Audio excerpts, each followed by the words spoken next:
We crack open the cold one with the crew. RJ bringing brews, AP got the screw. Midwest vibes, growing quants, yeah, we grinding. Sales of Fox and Morse, keep your minds rewinding. Across the state, spread the word, that's how we do. From the craft to the cans, always something new. Raise your glasses, cheers to the cherry sauce. And every sip, till the stories evolve. Hear news blowing up, hear the chatter. Midwest Beer Show, race to the cloud. Borgia on the mic with the passion and blast. Dave Z's got the knowledge for an history fast. What is up, y'all? We are back for another Midwest Beer Show, which is, I don't even know what episode we've done by now, but we've been doing it for a bit. Yeah, since the few summer. months or so. Yeah. So it's been a fun ride. Me, Rajay, my homie here, Dave Z, Beer in Front. You want to check him out? If you're here on my channel, you already know to check me out. So we'll if you're your first time here, we get into some beer news. Yeah. We drink some beers and we have some great conversation. Although it is January, so we are at a 50% dry January, 50% not dry January. So, but that's good because Dave can also Dave's partaken, so he can give some dry January stuff. And we got some pieces for you, dry January folks, as well. Yeah. So, good. Happy New Year to everybody! Thanks for tuning in. Yeah, Happy New Year. And if you're watching the game there, Dave's got the little game down below what he's watching. Being in Chicago, he's rooting for the Bears, right? So. Yeah. Any random MFers coming out of my mouth, the Packers did something. And as for me, well, I'm college basketball. I already had a good day because West Virginia knocked off Kansas. So that was a great win for us there. Our first quad one win in basketball. So we have a shot to make the tournament this year, which would be nice to see. Yeah. So got some ballers for sure. Yeah. But we're not here to talk sports. We're here to talk beer. Whatever you guys are having out there, feel free to let us know. Drop a comment and share that in the comment section as well. We always want to know what you're finding intriguing. And then if we can pick them up on our channels, we will definitely take a look at those as well. Yeah. But Dave, what do you got right there? You want to start with what you're drinking with the NAs? Yeah, I picked it up today, and I've heard really good things about it, but today was the first time I picked it up. The Samuel Adams, Just the Haze, so it's non-alcoholic. I like it. I'm a big fan. So far, this is the first one I've had. This is right up there at the top of my NA beers. I think this one's really good flavor. The aroma is solid, just a solid NA beer. Nice. I'm going to have to swing by the Cincinnati tap room and get some of that at some point here so I can check it out for sure. But everybody seems pleased with it. Yeah. So. Now, real quick before we get off, because you're in Cincinnati, did they have that on draft when you were there? When I was there last, it wasn't. It was back in December or in November, so they didn't have it really out there yet. I think they had a can. I think they just had a can. But being dry January, I wouldn't be surprised if they had some kegs in there and they have it on draft. So. Because I would like to try some more NA stuff on draft because there's always a difference in flavor. And in my opinion, many beers taste better on tap. So I wonder how, something like this would be. Yeah. I would definitely like to do a little test there as well. So, I'll check it out and kind of see if they do have it there. And I'll let you know for sure. And Vanessa in the house, she's got the cold H2O. So, all right. Actually, Vanessa, I have some H2O in here as well. And to get your beer on water bottle. Yeah.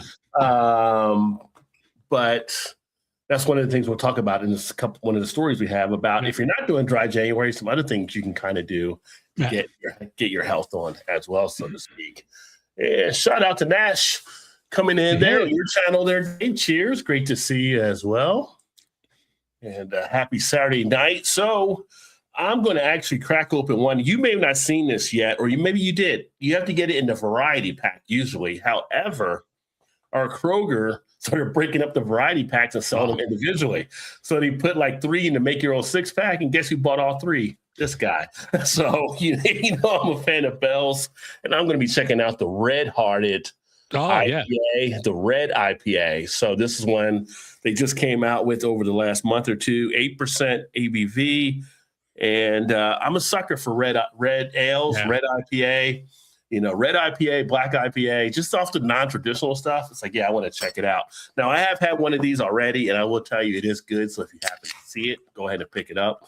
But I'm just going to enjoy it here for the show as we do the news and everything like that. Give it a nice pour there. Put on the little spinner. Got to spin it around, right? Yeah. Maybe. My battery may have died. Uh-oh. Yeah, it's not spinning right now, but I'll sit it there anyway. I didn't check the batteries before I put it up there. I know people like the spinner. You got the spinner now too. So I got the spinner. Yeah. Let's take a look at this beer here. Nice reddish color. You get nice feel of the undertone of the caramel as well. Nice maltiness in here. So if you get a chance to get out there, if you're a Bell's fan, pick that actually up, because I think you will definitely enjoy it if you are into the Reds. All right. So let's take a look. Let's start breaking down, because we actually came across the amount of news at the last second that I was not really expecting to have. So we've got a chock-filled show here. I figured we were going to be in and out. I could watch 3/4 of the game, and I look, I'm like, damn, that's a lot of stuff. All right, let's do it. Let me take a look here, and I'll get this first one pulled up. And this is actually one that you actually found out there in the research as we talk about the Motley Crue. Motley Crue, yes, and Grain Belt. So if you're in the state of Minnesota, August Schnell, who I guess is the producer of the iconic Grain Belt beer, they're going to come out with the Motley Crue Carnival of Sins. It's called the Northeast Amber Lager. That's going to be coming out very soon, if it's not out already. You got to love Motley Crue. I mean, old school Motley Crue, like, Kickstart My Heart, stuff like that. So, yeah, they're doing a collaboration. So if you're in Minnesota, look for that. I know we don't get any Grain Belt here, but if I saw that, I would definitely grab it. So we're looking at a 4.7% ABV American Amber Lager. So should be crisp and clean and malty up front. Yeah, it's funny. The Motley Crue beer coming out now in the last days of MTV, because MTV was officially ended this week. So now you got a nostalgia beer. But I was reading some of the different things about MTV, and somebody had done like a video, like the top 10 MTV videos in their opinion, and it had like the one with the Wiggle Girls, Addicted to Love, Robert Palmer. Oh, yeah, okay. Yeah, and then it had also like Sledgehammer, and of course it had Thriller, and all the different ones that brought back all the memories and stuff that came back. But it was pretty cool, and kind of sad to see it was gone. But you know what? I felt like it was gone ever since they started doing Real World and Road Rules and all of that. Like they stopped really putting stuff out on the video channel. You get the side channels to actually see stuff. But back in the day when MTV came out, for us Gen Xers, it was pretty cool. It was like a changing thing for sure. So, but yeah, Green Belt, Northeast, be brewed in collaboration, Motley Crue, Carnival Sins. And did it get released yet, or you said it's going to come out? Oh, stay tuned. I think it's coming out soon. Yeah. Oh, they're going to tie it to a tour, it looks like, too, because they have tour details as well. So there we go. All right. So, yeah, for all you Motley Crue fans out there, here's a beer you could actually jump in as well. Let's see here. Get some of the comments coming in. Let's see. I don't know what the creaky creek. Then WVU, maybe you were going for there, like West Virginia. If you're talking about the stuff over here, yes. Yeah. All right. So then we had the other story, which is I always find it funny when someone says, like, I don't know why, but elderberry. It makes me think of something like The Princess Bride or something like that. Is kind of just one of those weird things that you actually hear. But we have the MCC grown elderberries. Yeah. Yeah, McHenry County College. So they have a center for agrarian learning, and I butchered that, but they're going to be using the elderberries that they grew at the college into a beer from Kishwaukee Brewing, which is out in Woodstock, Illinois. Great brewery. So this is going to be pretty cool. They're going to be doing it Thursday, and unfortunately, I'm not going to be able to go because it's about a good hour, 15 hour and 30-minute drive. So I'm not going to be able to make it, but that sounds really cool because I do like elderberry. So elderberry in collaboration with the beer should be good. 4.5% alcohol. So something that's not heavy, should be a good, nice fruity beer. And, you know, if it's coming from Kishwaukee, I know it's going to be good.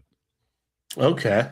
Yeah, 4.5 featuring base of barley, oats, and wheat, creating a balanced foundation, allows the elderberries to shine.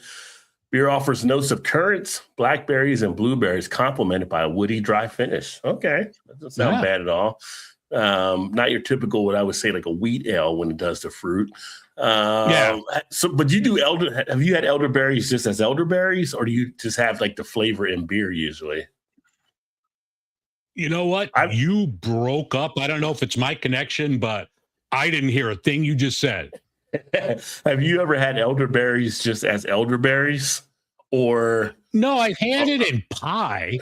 I've had like an elderberry pie. I don't think I've just like gone to the produce market or the farmer's market and just picked up elderberries on their own. Okay.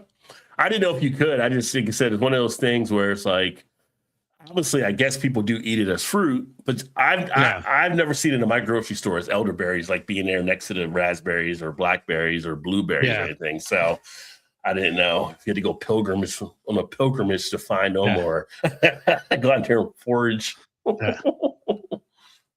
to see how common they were, or if they were more like kind of an ingredient people like to use for various things. So yeah, elderberries.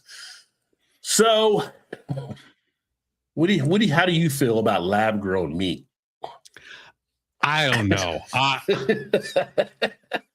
One, if it's going to be cheaper than meat, then I'd have to give it some thought because meat is expensive. But I would say no to that. Like, yeah. Meat prices have definitely jumped up, but this piece here that was on one of the sites talks about beer could be the next frontier in lab-grown meat.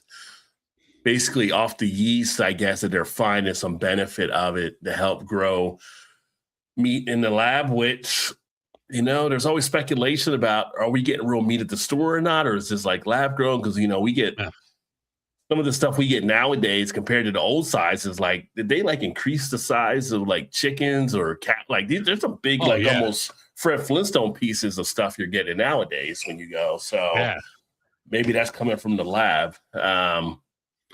There's some steroids in that. Those are like Jose Canseco chickens that you're getting out there. Yeah.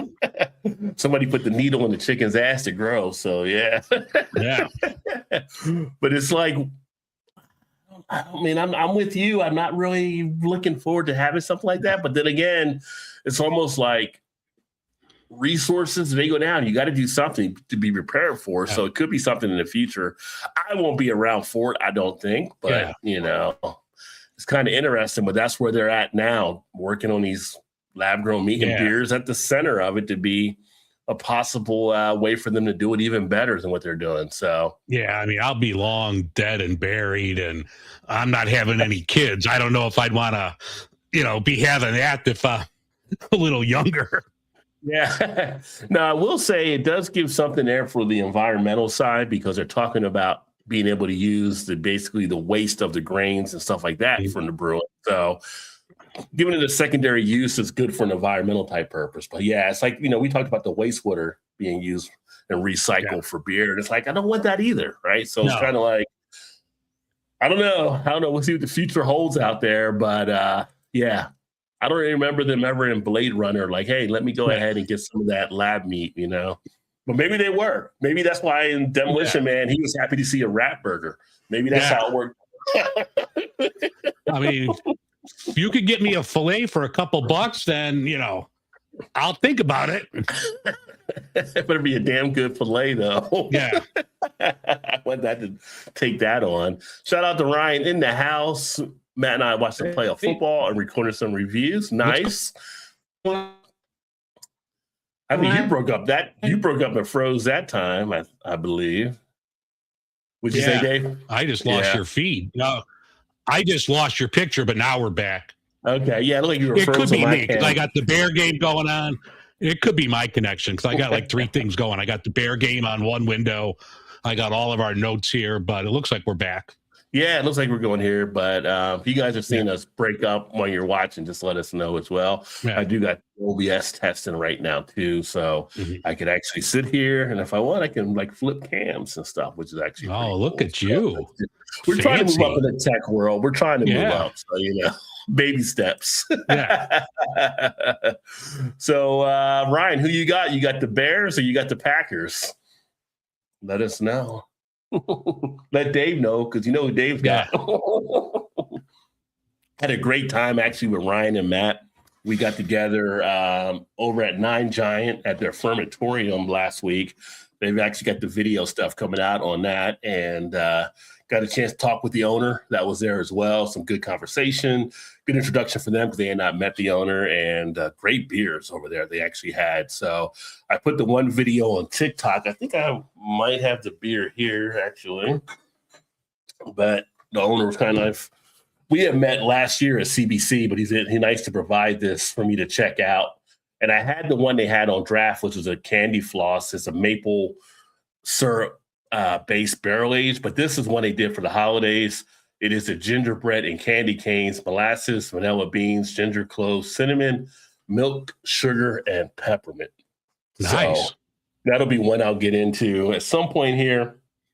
13.8% ABV. Bourbon barrel pastry stout. Yeah, maple bourbon barrel imperial stout as well. So, but the Fermentorium at Nine Giant was great. I like it better than the other side. It's more their experimental stuff. So they really get into some funky like combinations they're doing. Said Dave got choppy for a bit. All good now. Okay. So like it was just on yours there. All right, cool. I am rooting for the underdogs, but don't have much faith they can pull it off against the Bears. Yeah. People like underdog stories. So, I mean, Dave doesn't because Dave wants the Bears to Green win. Bay's not an underdog. Get out of here. Green Bay's an underdog. Oh, shit. According to the bookies, maybe. Yeah. Underdog. We definitely did have some great beers that night for sure. It was a great time. So we'll have to set up a next connect at another brewery here as well. Let's see here. So this is an interesting thing because I actually saw this pop up on some other stories or feeds like on Facebook and on the internet. Get it right here. But the beer poking. Yeah. Did I lose you there? You fell out again? No, the stupid Bears trying to be cute. Oh, okay. But the beer poking, I didn't know how much you actually saw this, and this has kind of been an interesting phenomenon that's kind of going around right now. Started over basically in the UK, where you take a hot metal rod and you put it into the beer, and it caramelizes the ingredients and makes it even that much more smoothie. As a smoky character, which I'm all about the smoke, so that had my interest right there as well. Makes it a little more frothy. And I said it puts in like a roasted marshmallow feel to it as well, possibly. Yeah. So have you seen any of the breweries that have been doing it around where you're at? I haven't seen any here yet. Actually, Dovetail does it, I'm not going to say all the time, but they do it quite often.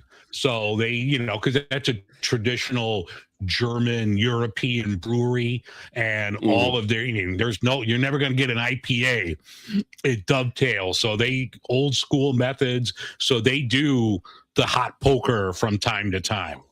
Yeah. And I misspoke. It is Germany. I said the UK, but it is Germany from the tradition there. It's noted here as well. I'd be interested to check it out and see. Now, they are doing it up in Minnesota. August Shell Brewing here in the Midwest as well. They've actually, which I didn't realize, but they're the second oldest independent brewery in the country. So I guess Yeah. that puts them behind Yingling then, right? 'Cause Yeah, Yingling's number one, still got to right? be number one. Yeah. Yeah, so I didn't realize they were up there with that as well. But did you see the one thing towards the bottom of this article? It's like there's a $3 upcharge to poke your beer Yes. with a hot stick. Yeah, so $3 to stick a hot stick in your beer? Come on now. You're just ripping off the customer. $3 in this economy? 50 cents. That's it. Well, Clowns. he said people were doing it. He said people were liking the $3 upcharge. They're paying it with no problem. So many as 30 pokes a week. All right. Well, It's starting we to all sound would like not- 30 pokes a week. Yeah. Not sound as like a Yeah. brewery as much at this point. Yeah, Yeah. but $3 will get you 30 pokes. All right, Yeah. I'm in. Yeah. Yeah.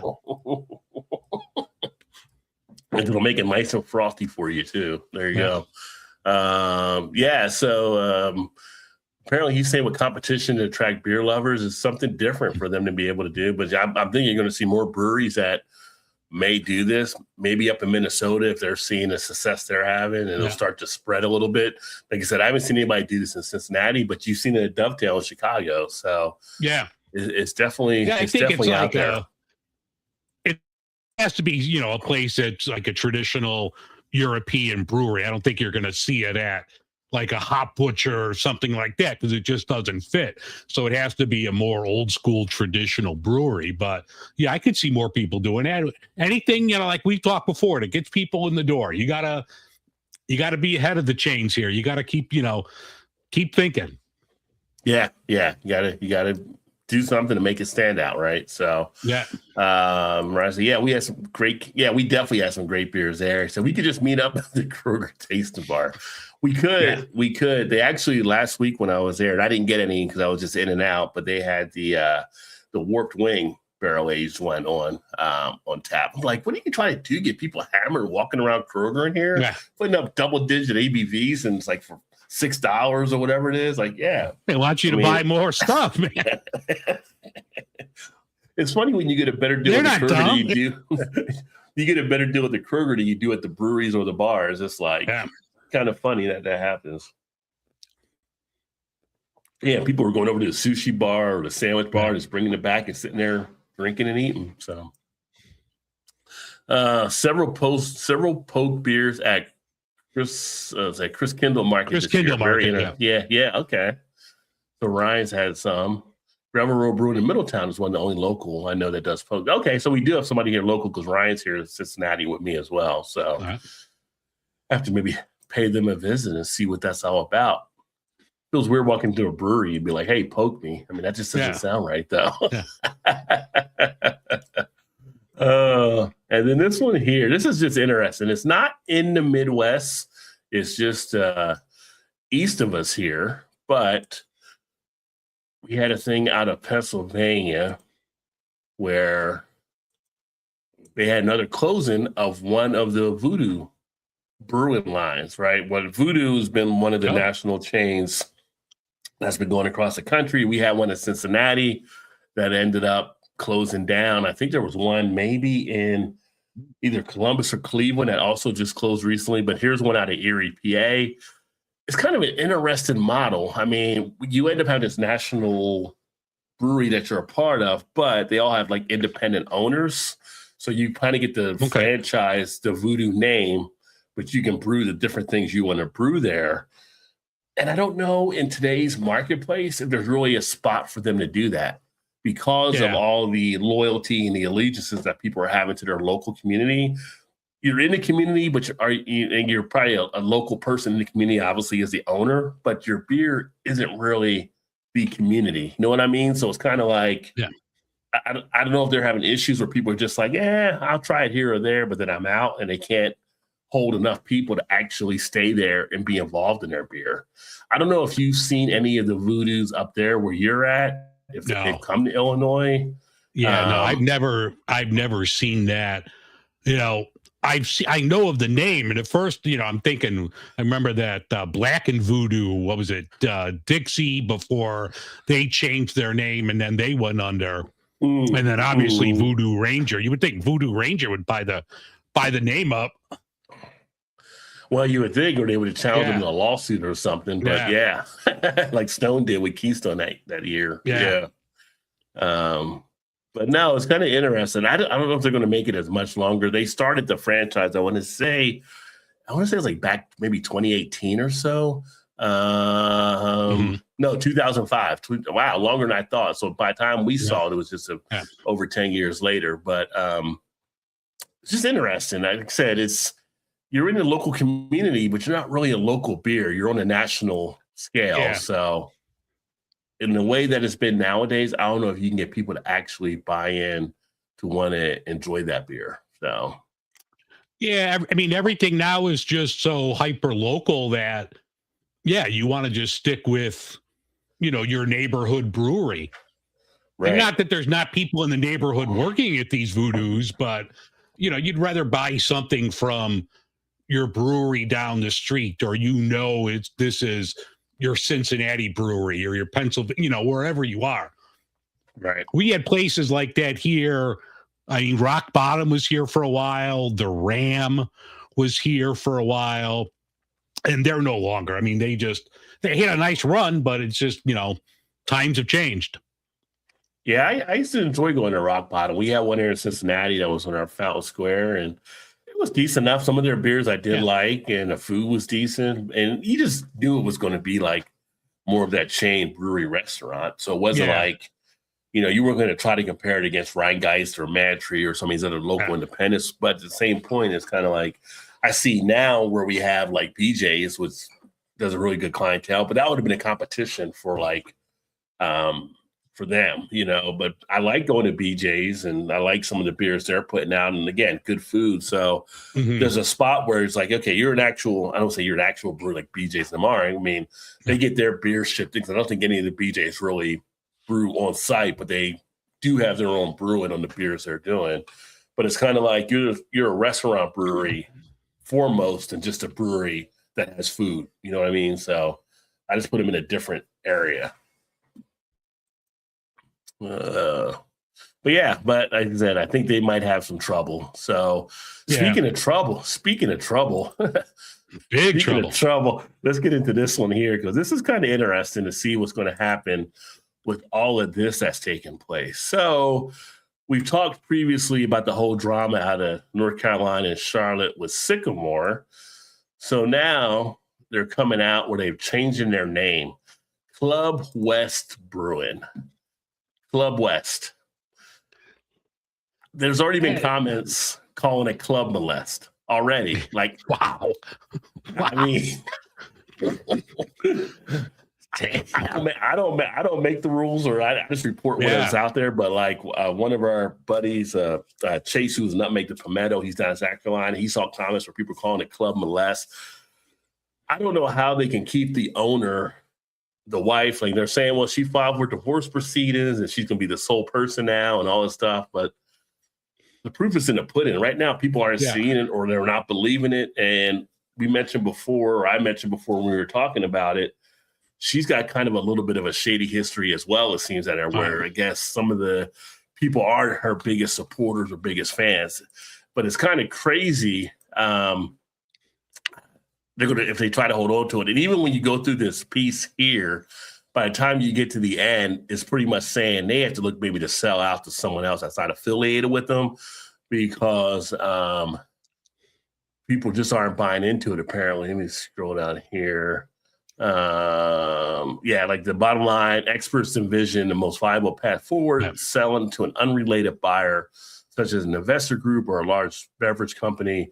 Sycamore could sell its assets like its recipe and equipment, then the purchaser could rebrand. Because I think you're still tainted. I mean, unfortunately, what happened to the wife and the kid and their child is totally a bad thing. But it's kind of like people just aren't buying into, like, okay, yeah, you're going to be the ex-wife. You say you filed divorce papers and took them off the stuff. But it's almost like there's always a thing where people are like, well, how much did you know before? Did you not see the signs? Did you not say anything? Because they go back to some of the pre-labeling they've done on some of the beers. And they had some questionable labels they put out there as well with the the reindeer and some stuff they did with snowflakes, where it was basically strap-on dildos were making up the snowflakes. It's like who does that? Well, Sycamore does that, I guess. So it's kind of a weird type thing that took place down there. I don't know.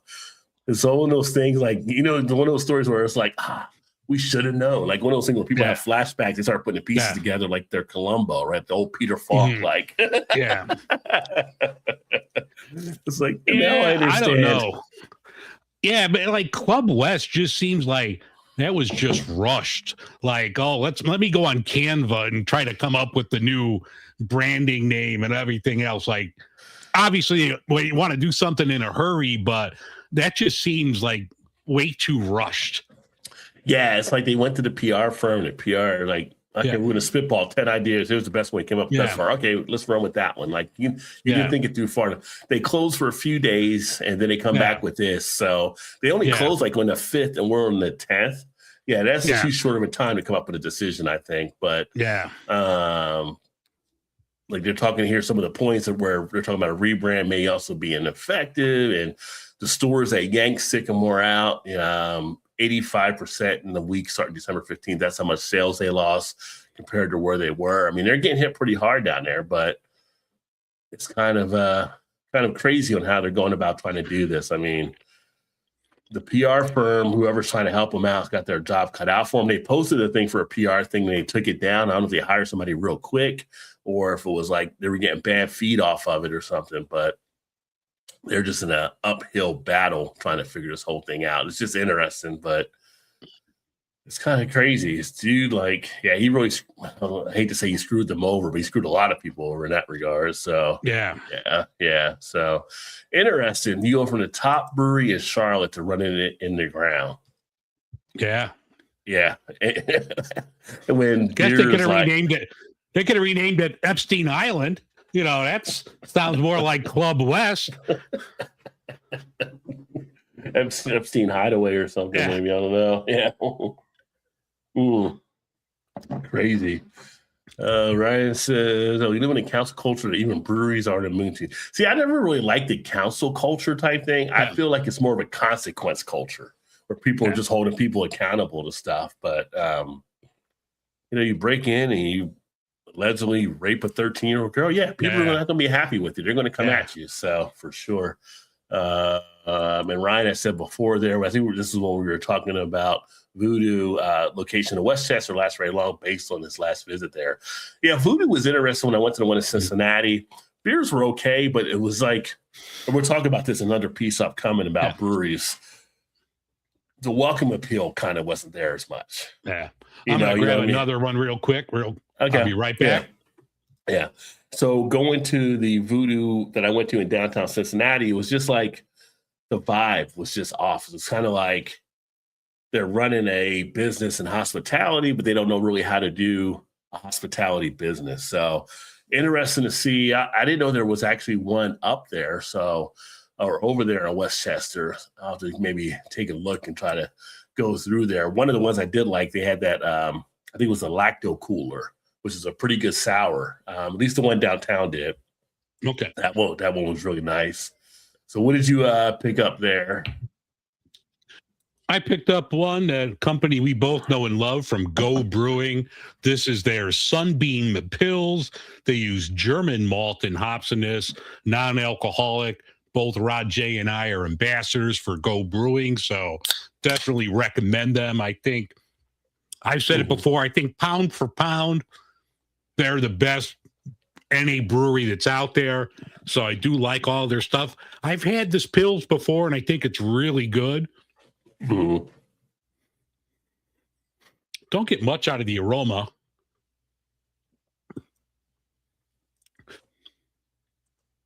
Yeah. It's okay. I mean, I just had like a tropical hazy one from Sam Adams, so my palate could be a little off right now, but it's decent. Yeah, I've had the Sunbeam. I actually thought that was a decent one to sit back and enjoy as well. I found no issue really with it. It's it's one of those things too. What I'm finding on some of the NA beers is something like that. something like maybe a stout, I think stand out a little bit more, or the sour, like that Go does their sour. Yeah.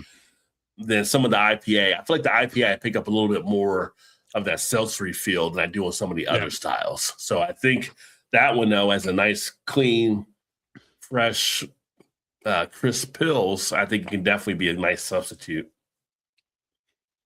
Yeah, my refrigerator might be a little too cold as well. So let me let this sit here for a few minutes and give it another try. Okay. Yeah. I don't know if you guys heard Dave there. I think Dave went Charlie Brown teacher mode on that one. Yeah. You know what? Let me I'm going to turn off the bear game here. It could be my signal because, like I said, I got a million things up here. 7-3 Packers. Whoever's watching, keep me updated. We got Ryan out there watching, him and Matt. All right. And then rolling into the next thing here as well. And this is a trend I actually started seeing a few weeks ago because overseas in the UK, they've been doing this. I don't know if you heard about the Guinness 60-40 that they're doing overseas. Is 60%, I believe, of the draft and then 40% of the NA. To bring down the ABV, but they're talking about mid-strength beer emerging as craft beer's most compelling next act. So kind of interesting. Really, when you talk about the mid-strength beer, though, which you're looking at a 2.5 to 3.5% ABV, it's not really new. It's really a throwback to the old table beer. The old table beer used to be like this. You know, you come home from work for your lunch break or whatever like that, you grab something real simple that won't get you sloshed, that you want to enjoy while you eat, and then you go back out, you know, something to lower ABV or just a little break from whatever you're doing. So it could be, it could just be really the reemergence of table beer, which I did have a table beer early towards the end of last year, but I wonder if we'll start seeing more of those marketed out there now as a style that returns to the shelves. But, you know, if you're looking at the younger pushing NA or the younger ABV, I can definitely see where it would work. Yeah. I mean, I've seen this pop up on quite a few. I'm sure we both read the same channels as far as getting our beer news and stuff. And this has popped up a lot. But I mean, I'm just being frank. When was the last time I have not seen a mid-strength beer out there? I mean, we get some English milds that pop up from time to time, but I have not seen a low 3% pale ale or anything like that. And maybe they're out there and I just haven't seen them, and that could possibly be the case. But I think this is getting a lot of hype where you still look at the numbers and more people are buying these stovepipe cans of the Voodoo Ranger. Revolution has like an Imperial Hero out there. Goose Island with their Bear Hugs. These are all 9 to 11% beers. I still see that as, you know, those are going off the shelf. I'm not sure about this. Yeah, it's a good point there. I mean, last night I had one of the stovepipe that I shared a picture on or a video on TikTok and Instagram on for the Rheingeist Truth Bomb. And that was like, I think 9.5 or whatever. But I will say the table beer that I had more recently was sent to me by Shane of Shane's Craft Beer Reviews from Canada, which makes sense because they get a lot of stuff in from the UK, right? So I've not seen it on American shelves like you're saying. Could be something we start seeing emerge though, maybe. I don't know. I mean, if people are trending this way now, it's mostly been, I think, more overseas, like they talk about here in the UK and over in Australia, but it may trend this way. It might trend this direction for people looking for that break there. Kind of interesting. But again, it's kind of like, it's not new. It's just basically being revisited. Like everything that people think is new or it's usually old. It's just rehashed, right? So I think that's what we're kind of seeing here. But I will say the table beer. Go ahead. No, I was just going to say, like the English mild style, I love. That's like a wonderful style, like 3%, a lot of malt flavor. You get your darker malts, your chocolate malts, and yeah, you could have a couple of those and you're still good to go. Yeah. Yeah, I think there's still time will tell. Time will tell when this actually goes by. I think there's still an opportunity out there. I mean, some of the breweries, we're seeing more and more add NA, but maybe some will start adding just a little bit lower. One of the cool things at Fermentorium we went to, because they did have a good amount of beers that were like the double-digit ABV, is they actually had the half pours, which I know in Illinois and Chicago, you guys have half pours at some of the spots too. So I hadn't seen many of the brewers in Cincinnati offer that option. Usually it's the pint or it's a taster, right? So, but having a half pour was a great option because it was like, I want to try this beer here, but I've already had some Imperial stuff, 10.5, whatever it may be. I can get like a half of that. I'm not going to get myself hammered on the whole thing, right? So, interesting. Just making these different trends. But you know what? If you're a brewery, you got to find a way to innovate and meet people where they're at. And for some of these breweries, at least overseas, that's where they're meeting them at right now. But we'll see if it follows over here in the States as well.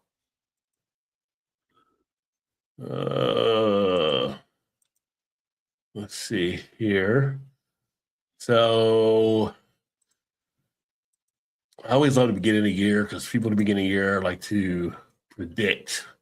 It's always fun to see people predict stuff, right? Like heading into the new year, the different things to kind of keep an eye out on or what they're seeing as a possible trend. So I ended up pulling this one piece that was from 750 Daily, 6 beer industry trends to watch in 2026. As they kind of broke down some things, and they're actually pretty decent. I mean, and it's some stuff we've touched on in the past, value being essential for cash conscious customers. We talked about the price situation that some of these breweries are running into. On my channel, I know in the community stuff, I ran different things around pricing to see where people were kind of at on some of the polls and stuff like that. And the dollar is mattering. You mentioned earlier about the $3 upcharge to poke the beer with a hot stick, right? So if you're going to do it, it better be a great value attached because nobody's going to buy into it at this point if it doesn't bring something there. So you better know what you're actually doing it there.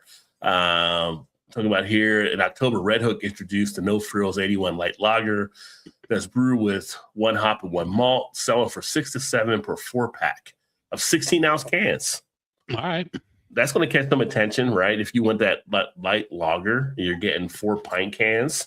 That's not a bad price, $6 to $7, right? So, in fact, the next beer I'm going to have here is actually one that I picked up at Aldi, and it was a 6-pack for $7.99, and I'll share that here in a second as well. So it's like, people are looking at some of the values out there. So you have to definitely be aware of that, and we keep hearing now, if you're watching the news, affordability. So people are definitely more price conscious heading into this year as they're making decisions. I've shot pictures. I've found eggs in the beer section before. Like someone made a decision here, like screw these eggs. I'm getting some beer. It's protein. This protein versus that protein, right? So another prediction they had on there: shelf space will shrink. Go ahead.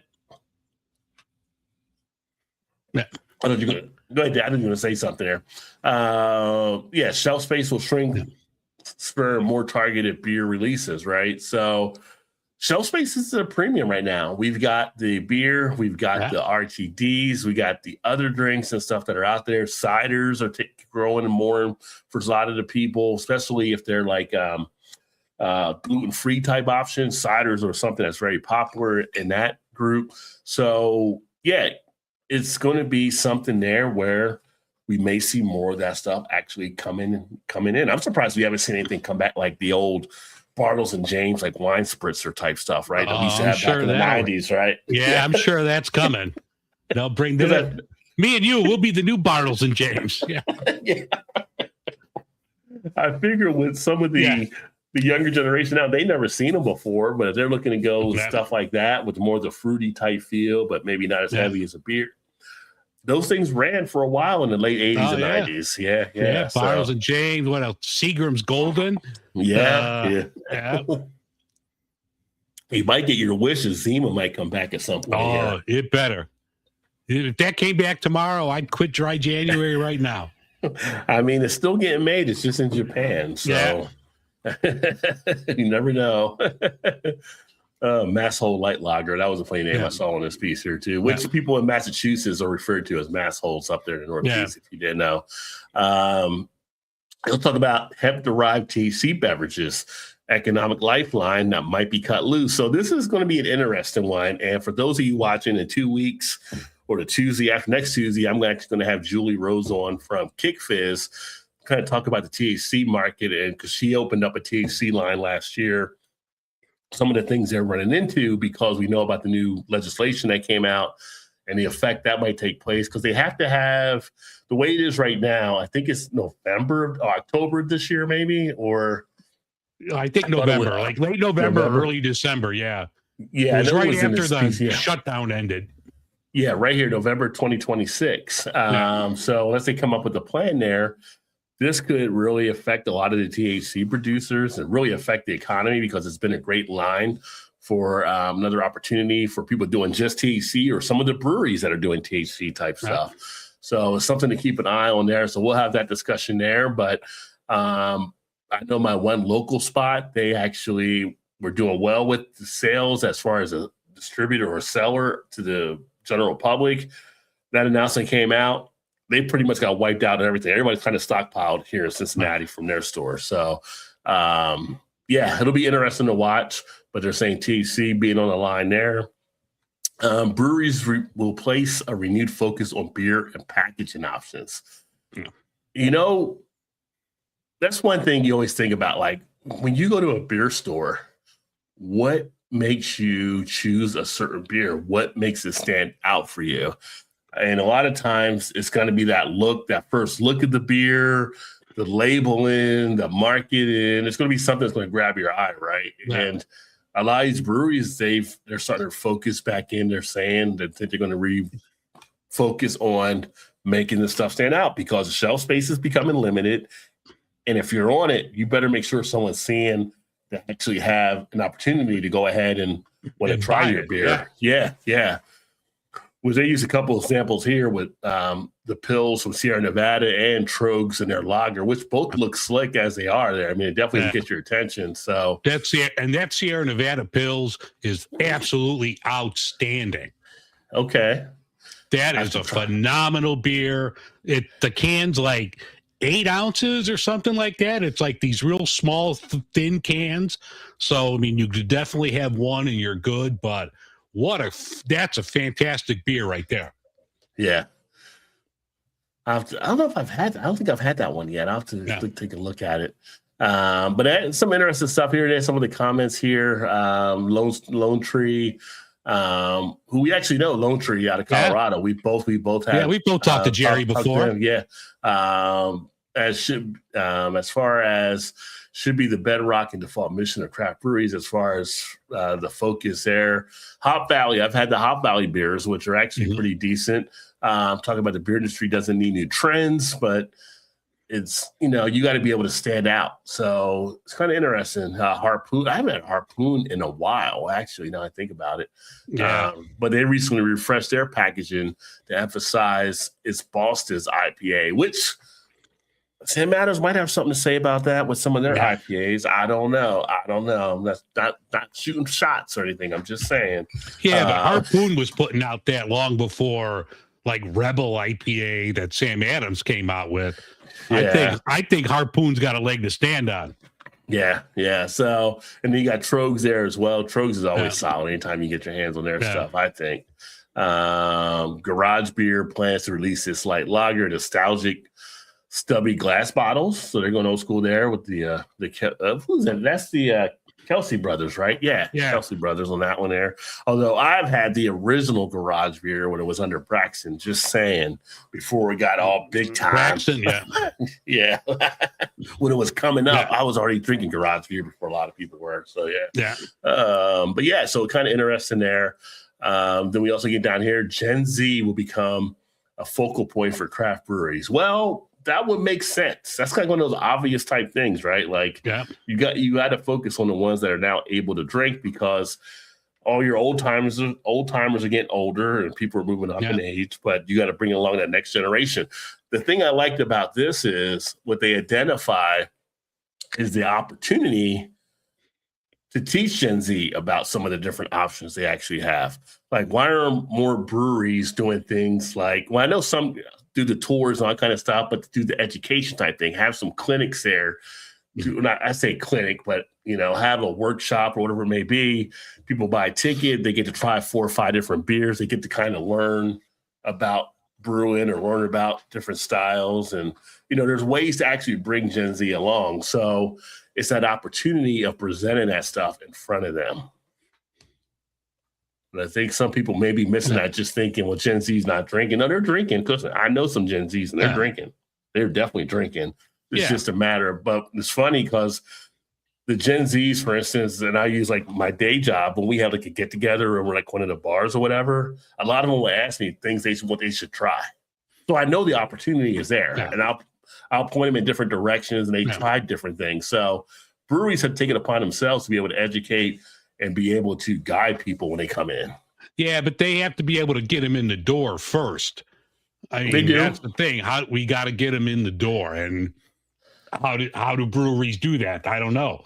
I mean, maybe your trivia nights and your bingo nights, it's not attracting that. You got to come up with something new to get younger people in.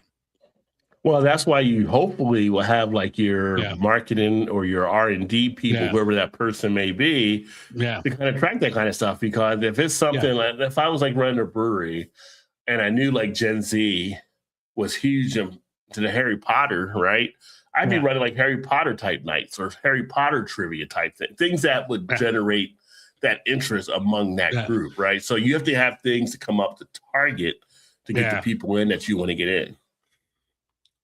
And then to draw customers to tap rooms, experiences and urgency become central, which we've said before on here. You got to have a reason to get people in there now, or a draw, like you just said as well, because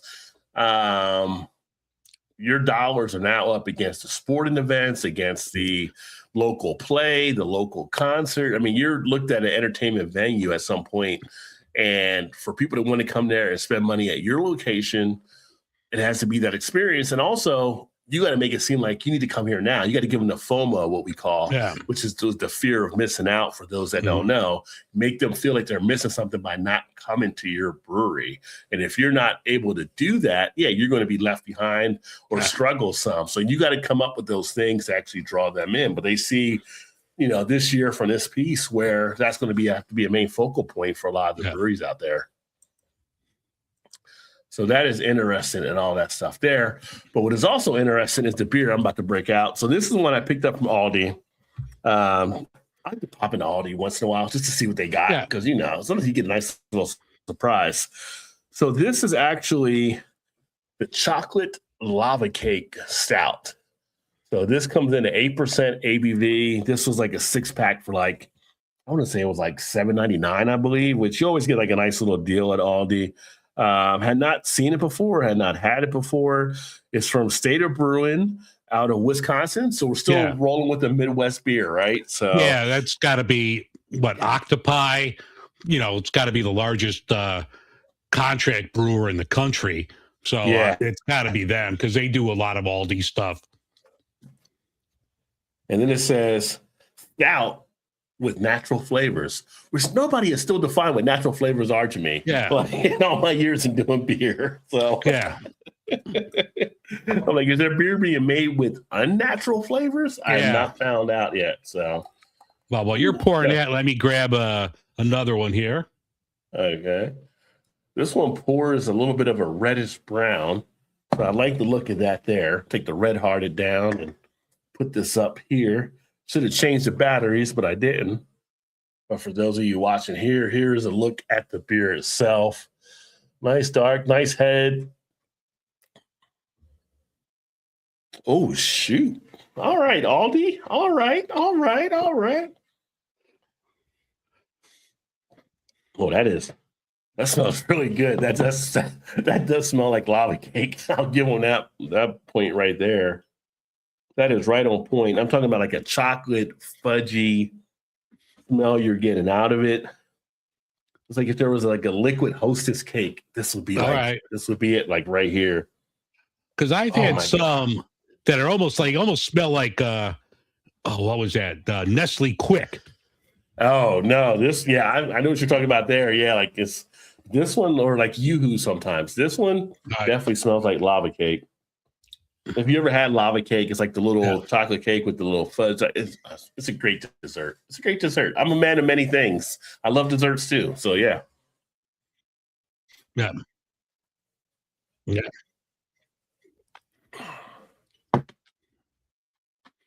That's not bad. That is not bad at all for a stout. I feel like it's got like a nice milk stout. So it might be the lactose thing. I know about the lactose, but it's got the milk stout. But you're getting a creaminess in there. You're getting a chocolate on the back end. You're getting like that nice darker type chocolate feel. Duration hangs around nicely, just like kind of in the throat area. Mm-hmm. I'm sorry. Maybe I was grabbing this. What was the ABV on that? 8%. Okay. And not picking up the alcohol.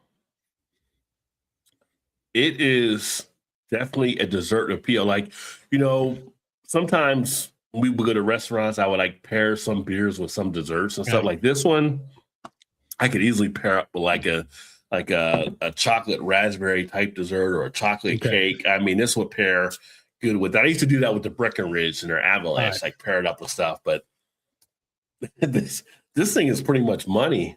I mean, you can't beat the price and the deal you get for this. It's just like, okay. Like some of those like sweet dessert beers are almost like too sweet. Like it's like liquid diabetes. Like how is that? Like, is it balanced?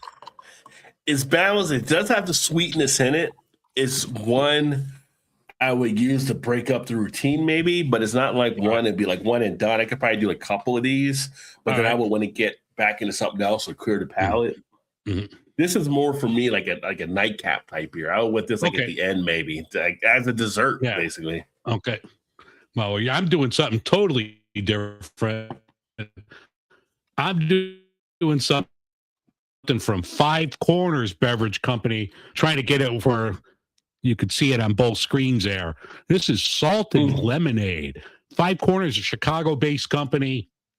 I've had the owner on the show once. We talked about it, and they do like you could use it as a mixer, or in my case, I'm going to drink it straight up. This is salted lemonade, which I've had before, and it's got citrus, black salt, and cumin in it. And you wouldn't expect it because you almost get like that taco vibe with the cumin, but I think it's really good. Nice. Yeah, it's well balanced. You get a little heat at the end. You get the cumin. Like some people just don't like cumin. If that's something you don't like, you're going to hate this. So if you're not on the cumin train, don't buy it. But if you are, Five Corners Beverage Company, you got to pick it up. There you go. I am so Gen X. When you said straight up, all popped in my head was Paul Abdul. Yeah. That's how Gen X I am. Yeah. I started playing the straight up song in my head when you said that, but But I am liking this one here. Right. It almost has like a little bit of a Hershey's chocolate type appeal to it. All right. So it's the Yuengling Hershey's. It has that chocolate appeal that's in play here, but it's not thin like the Yuengling Hershey's. It's just it's solid. I mean, I'm actually surprised by how this one actually turned out coming out of Aldi. So well worth it. If anybody sees a chocolate lava stout there, I would definitely say, if Dave would say, put it in the cart. So all right, I might have to walk over there tomorrow and grab it for February. As I use your tagline there, right? So So speaking of stout, as I drink the stout here, we can talk a little. We can talk a little stout, and let me know what you kind of think on this on your end, and then also those of you watching, because it's kind of interesting there's definitely some pretty good mentions, I would think, on the list here.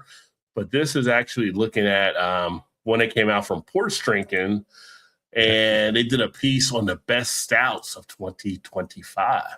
They looked at Irish, Milk, Imperial, and barrel aged. So they have the list here they put out. You might have put a different the link on the sheet that you gave me. Yeah, that's the one I just pulled off. I pulled off the sheet. Oh, off the sheet, I've got everything. This is like cheap beer. So let me find it. Let me go to Porch Drinking and find it. You went to the other article, I think. We got that coming up too. Yeah. All right. Yeah. But the stout beer, they had the quick picks, and this was actually done. I think it might have been a few people at Porch Drinking that put this together. Best overall stout, Guinness Draft. For me, I wouldn't say it was the best overall stout. I'm more partial to the next one, Best Irish Style Upgrade, the Guinness Foreign Extra Stout. In fact, once I started having Foreign Extra Stout, I couldn't go back to the Guinness Draft because it was just that much of a difference. But Guinness Draft is Guinness. It's well known. It's the name. It's the whole icon. So you can't hate on Guinness. I don't know if I would have it now as the best overall stout, though, with all the stouts we have out there in the marketplace. No. So I feel like that might have been a more traditional type thing. And Ryan said, on the beer I got right now, put it over vanilla ice cream. Oh, you're getting crazy now, Ryan. You're getting crazy now. I've got 5 more cans, though, so it might happen at some point, just saying. Or make it float. Make a float, because there are beer floats as well. There you go. Best milk stout, Left Hand Milk Stout Nitro, which is a good beer. I can definitely go along with that for Left Hand. They do some great things there. Best Imperial Stout, North Coast Old Rasputin. Can't go wrong with that. I mean, what do you say about Old Rasputin, right? I mean, that's just it's a gold standard. It's a gold standard, right? And if you get some of the variants they do of it, grab them. Don't even wait. I'm just saying. Best barrel aged splurge. Now this is interesting, right? Because you would think in this category you'd also have the Goose Island ones, but a company that both of us are used to, or a brewery both of us are used to, doing some stuff with them recently, Firestone Walker Parabola. I can't hate on it. I can't hate on it. Yeah, in fact, I got some old Parabolas I'm going to be pulling from the cellar to do some reviews on upcoming, but very solid. This says here, disciplined barrel character, layered chocolate and dry fruit, built for small pours. Yeah, you want to take your time with that and just enjoy it. So yeah, that's a good sipping beer. Before I go into the list, anything you see here, anything you would change, or anybody in the comments that you think may not fit to what you would choose? I mean, if you're looking at barrel aged stuff, I mean, I'm not going to argue with Firestone Walker. Bourbon County, just on the name alone, but I think Revolution, like their, Deepwood series, I would put above Goose Island. Even Old Irving, I would put. They don't have a wide selection like Goose Island and Revolution. I'm not even drinking, and I can't even think now. Drinking non-alcoholic, and I'm still losing my mind here. But that's because you're looking at all these beers and you're like, I gotta wait till February to drink these. Yeah. Although I am looking at the ad for the triple Carmelite. I do have that glass. That is one of my favorite beer glasses there. That's a sweet glass right there. I mean, they're all good. Like, some of like the Prairie Artisan Ale, like that stuff that bomb is fantastic. Yeah. I haven't had any of the Goose yet this year. I'm waiting for my sale. Okay. All right. And I'm waiting for the Jewel to mark it down. Everybody has to get a 50% off deal like you do, Dave. Yeah. But yeah, best overall stout. That's the only thing I would probably say, and I like Guinness, but it wouldn't be the best overall probably for me in that regard. No. But you look at the comparison table, they also have it here like Guinness Draft and Murphy's Irish. I know some people that prefer Murphy's to Guinness, especially over like in the UK, which is always a fun thing. If you ever get a chance, for those of you also to watch the channels like Ryan and Matt, do a comparison, do a video comparing Murphy's versus Guinness and see what you come out with. But some people swear they like Guinness more. The extra stout is like, Again, Ford Extra, I like. Extra's a little bit more of a body with it, but yeah, the Ford Extra is where I'm at right here with the 7.5 and the balance. O'Hara's Irish Stout. I have not had O'Hara's in a number of times. Brewdog Blackheart, which I've had that one. That's actually a decent stout as well. Although Brewdog, a lot of people don't drink Brewdog as much now because of all the stuff they've done, right? So, Henhouse Oyster Stout. Don't see a lot of the oyster ones as much. No. Flying Dog had an oyster one. Yeah, their pearl necklace, which kind of turns some people, but you know, it is what it is. Samuel Smith Oatmeal Stout. I do like that one. I think that's a solid one to actually enjoy. Odell, you don't hear people talk about Odell as much now, but Odell does some pretty decent beers. Yeah. And their Lejeune Chocolate Milk Stout. Not familiar with Mackinson. Young's Double Chocolate's a great dessert beer to also enjoy.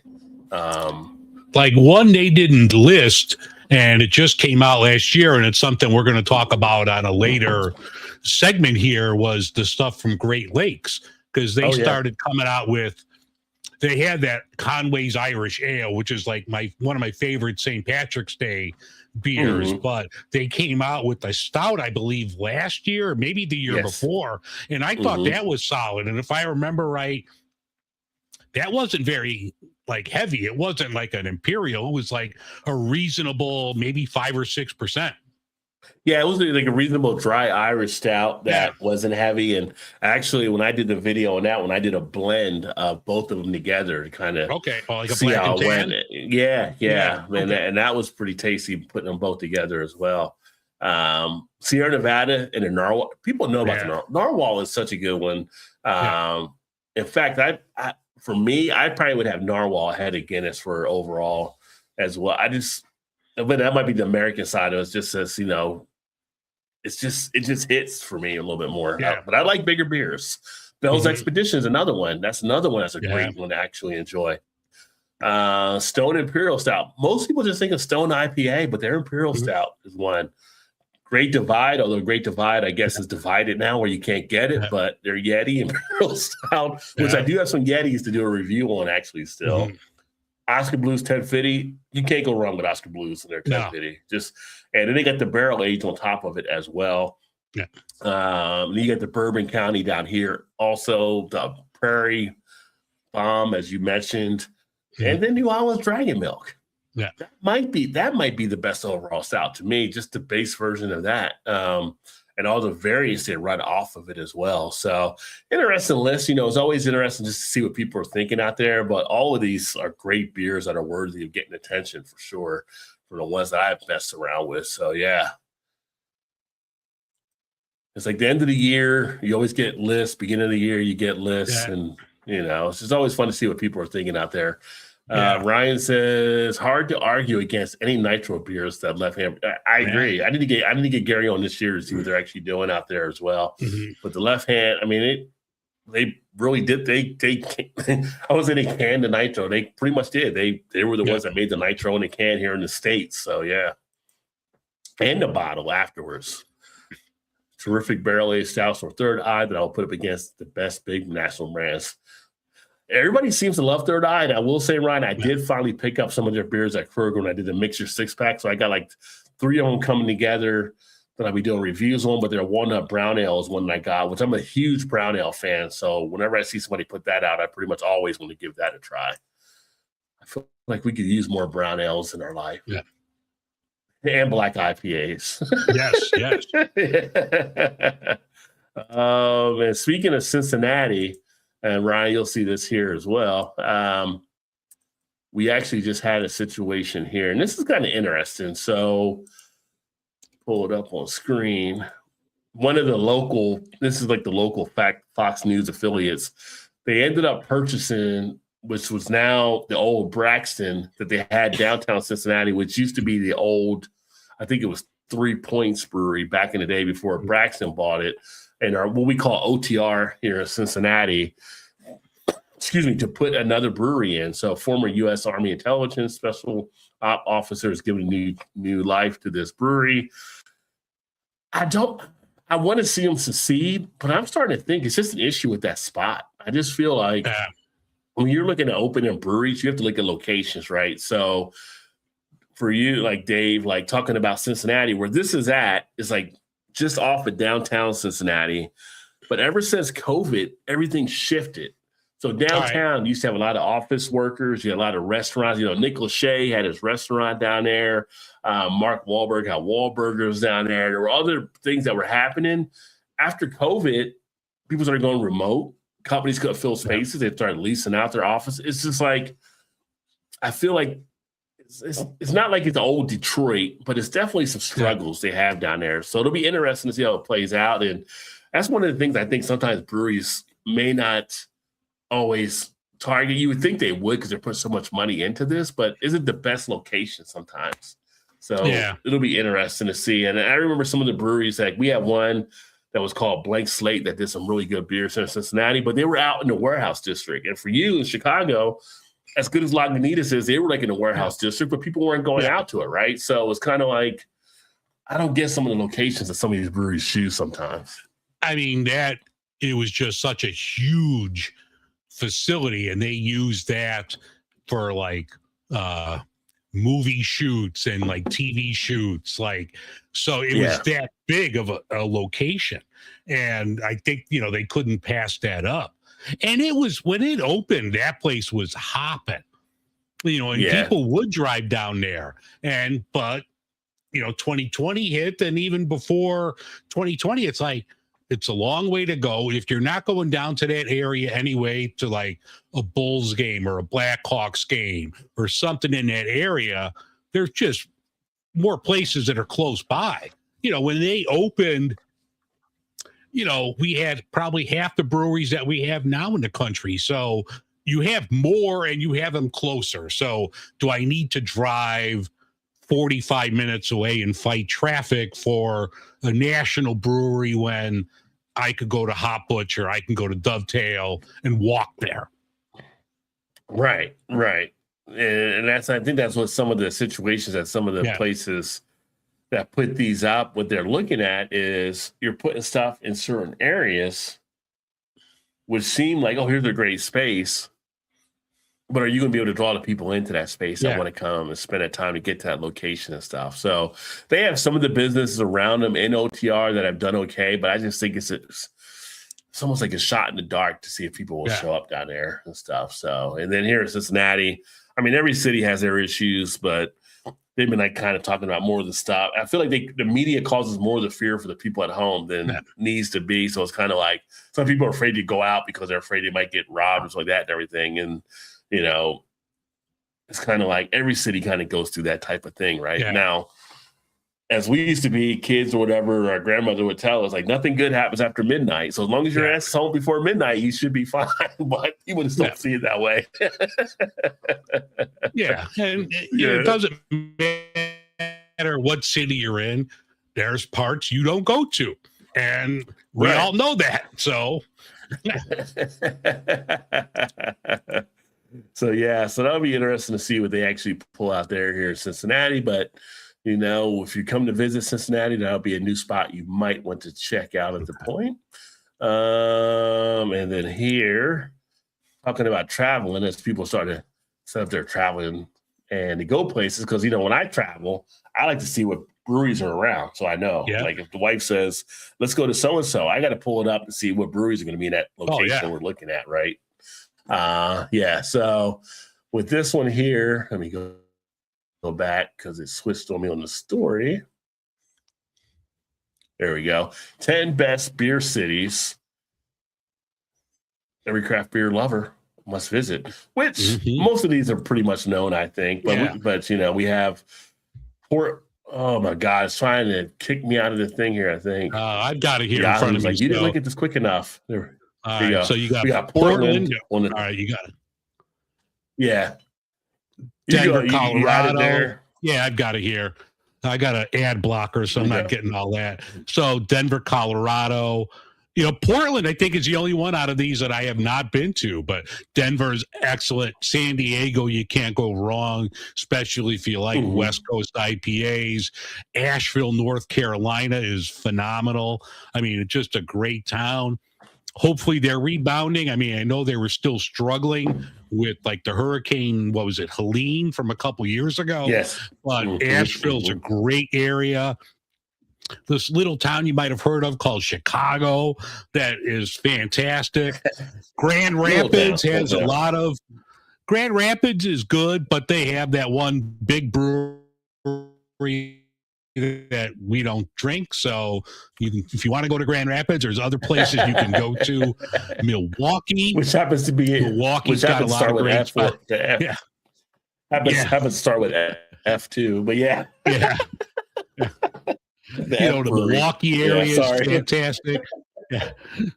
San Francisco, Burlington, Vermont, and Austin, Texas. I mean, you can't go wrong with any of those spots. No, it was a good list. I mean, I couldn't really argue in any way. I mean, 3 of them out of the Midwest here, obviously, with the Milwaukee, Chicago that you mentioned in there, and Grand Rapids. And it's just like, again, it's almost like, it's good to see representation, because it's not just, Seattle wasn't in there, and it wasn't like, New York or Philly, or like, it's just the Midwest, again, the kind of that flyover type area sometimes, but good to see this representation, and you make up like 33% of the list, which is nice. Yeah. And I've actually been to Burlington, Vermont, but I was in high school at the time. I went up with the ski club, so I didn't get a chance to drink at the time when I was in high school. But anytime I see a beer from Burlington, Vermont, it's almost like I got to pick it up, because they're just noted for making such great beer out of there. Which, if you ever get the Burlington Brewing Company, which is also kind of funny because people just call them BBC, and I'm like, okay. But they always do some great, fantastic beers. So check them out if you can. But yeah, it's just, like I said, it was like any cities that you're thinking of that you could even put close to, like, on the list that maybe you've seen or have beers from, like anything. Like San Diego Portland, wasn't on the list. Yeah, San Diego was on the list. Yeah. Oh, they were. Portland, Maine. Okay. Yeah, Portland, Maine, I thought was a great beer city. That was like the only one that I thought, like, where's Portland? But I don't know which of those other cities I would kick off to put Portland, Maine in. Maybe Grand Rapids, but Portland, Maine. And you know what? Every city, every larger city has a great craft beer scene now. It's not like it used to be. You don't have to travel far to get a good beer. Yeah. So Seattle wasn't on the list, though. So I haven't been to Seattle, but it was kind of interesting just thinking being out there in the Northwest. But San Francisco wasn't Seattle's, on the list. that's more of like an old school beer town. Like, Red Hook was really big. Like, I remember going there 30 years ago, and that was a great beer scene. How it is now, I'm not sure. Yeah. Probably just more expensive now. So yeah. But well, with Dave actually here doing Dry January, I thought it'd be kind of interesting to take a look at the history of Dry January. And let me get it pulled up here. So this was kind of interesting because I didn't really know as much of the history. I knew it was more recent, but this is off of AmericanCraftBeer.com. Yeah, but Dry January just goes back to really 2013, where it started out in the UK. Nonprofit Alcohol Change UK launched a campaign as a public health initiative, and it kind of built up from there. It was just basically take 31 days off from drinking and see how you feel. And then it kind of went from there and kind of grew out. I don't think they expected it to grow to the phenomenon it grew to, but it's just one of those things that people caught on with and kind of ran with there. And a lot of people find a benefit in it. I know you've done it before, and you talk about you can drop the weight and do some different things. For me, I've never done the full Dry January just because I usually moderate during other parts of the year, but you can definitely understand giving the body a break there as well. Yeah, and, and I didn't have to. I did it 2 years ago. I didn't do it last year. Doing it this year. One, I wanted to drop some weight, and that's part of it. So, we're on January 10th and I'm down 4.4 pounds already. So that part is good. Like they say, you get better sleep.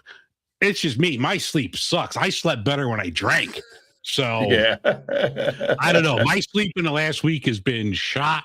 So we'll see what it's like. I'm off on vacation all this week. So hopefully I can catch up on my sleep. But yeah, part of it was just like, and my wife was like, well, if you're going to do that, she's giving up desserts this month. So we're both doing something. So, I mean, it's just a period you give your body a break, whether if you're Catholic, if you're giving up something for Lent, like some people will give up, beer, alcohol, or whatever for Lent. Just, give your body a little rest, extra money in your pocket. Although some of these NA beers, they're more expensive than regular. I went out today because I wanted to grab some stuff for here and stuff to do videos. And there was one, and I forget the brewery because I just put it back down. It was a 6-pack of this NA beer, $17.99. I'm like, for $17.99, I want to get buzzed. I am not spending $18 on NA beer unless it was phenomenal. So that's something like you would need to put in a build your own 6-pack, because I would need to try that before I commit to $18. Yeah. Like I wouldn't spend $18 on a 6-pack of alcoholic beer unless I knew I really liked it. Yeah, that's a heck of an ass to have for sure. Yeah. But even like some of them, the prices are through the roof. Like there's some NA spirits out there that they're more expensive than regular spirits. Like there was this NA gin that I tried a year ago and I thought was really good. Like it was a nice change of pace. It's more expensive than regular gin. Like I'll just drink LaCroix water at that point. Yeah. Dry January is against my religion. I feel like because since he brewed as that must be Matt on that one there, because Matt works with Ryan's. So yeah. Well, yeah. I opted. Yeah. I'm still gonna, like this week I'm off. I'm gonna go to a brewery and have dinner. It's not like I'm, not supporting breweries, because January is normally a shitty month for, most craft breweries. Like people have an excess of beer anyway from the holidays. Maybe they're paying their credit card bills from, the holiday season, whatever. So if you're doing dry January, still go out and support your local brewery. So I'm going to go out this week and, grab a nice meal. Yeah, definitely. Speaking of grab, I'm going to grab another beer in a second, but I'm going to actually run to the bathroom real quick. Do you got to go or anything like that? Or we'll put a thing on. Are you good? I'm good. I'll wait till you get back. So let me, I'll talk about one of these other ones here. Let's see what we got here. What we got I'll talk about lagers expected to dominate. Oh, okay. Yeah, I can. While you go, I'll talk about this, because this is something. This has popped up for like the last 5 years. It's the year of the lager. It's the year of the lager. And we keep hearing this. And now, according to American Craft Beer, heading into 2026, all signs point to lagers taking over tap lines. I don't know. I mean, and there's a lot of great lagers out there besides your macro lager. A lot of craft breweries are coming out with like their version of a macro, like Revolution here has their Cold Time, and a lot of other breweries are putting out really solid craft lagers. Like we mentioned, the Sierra Nevada Pils.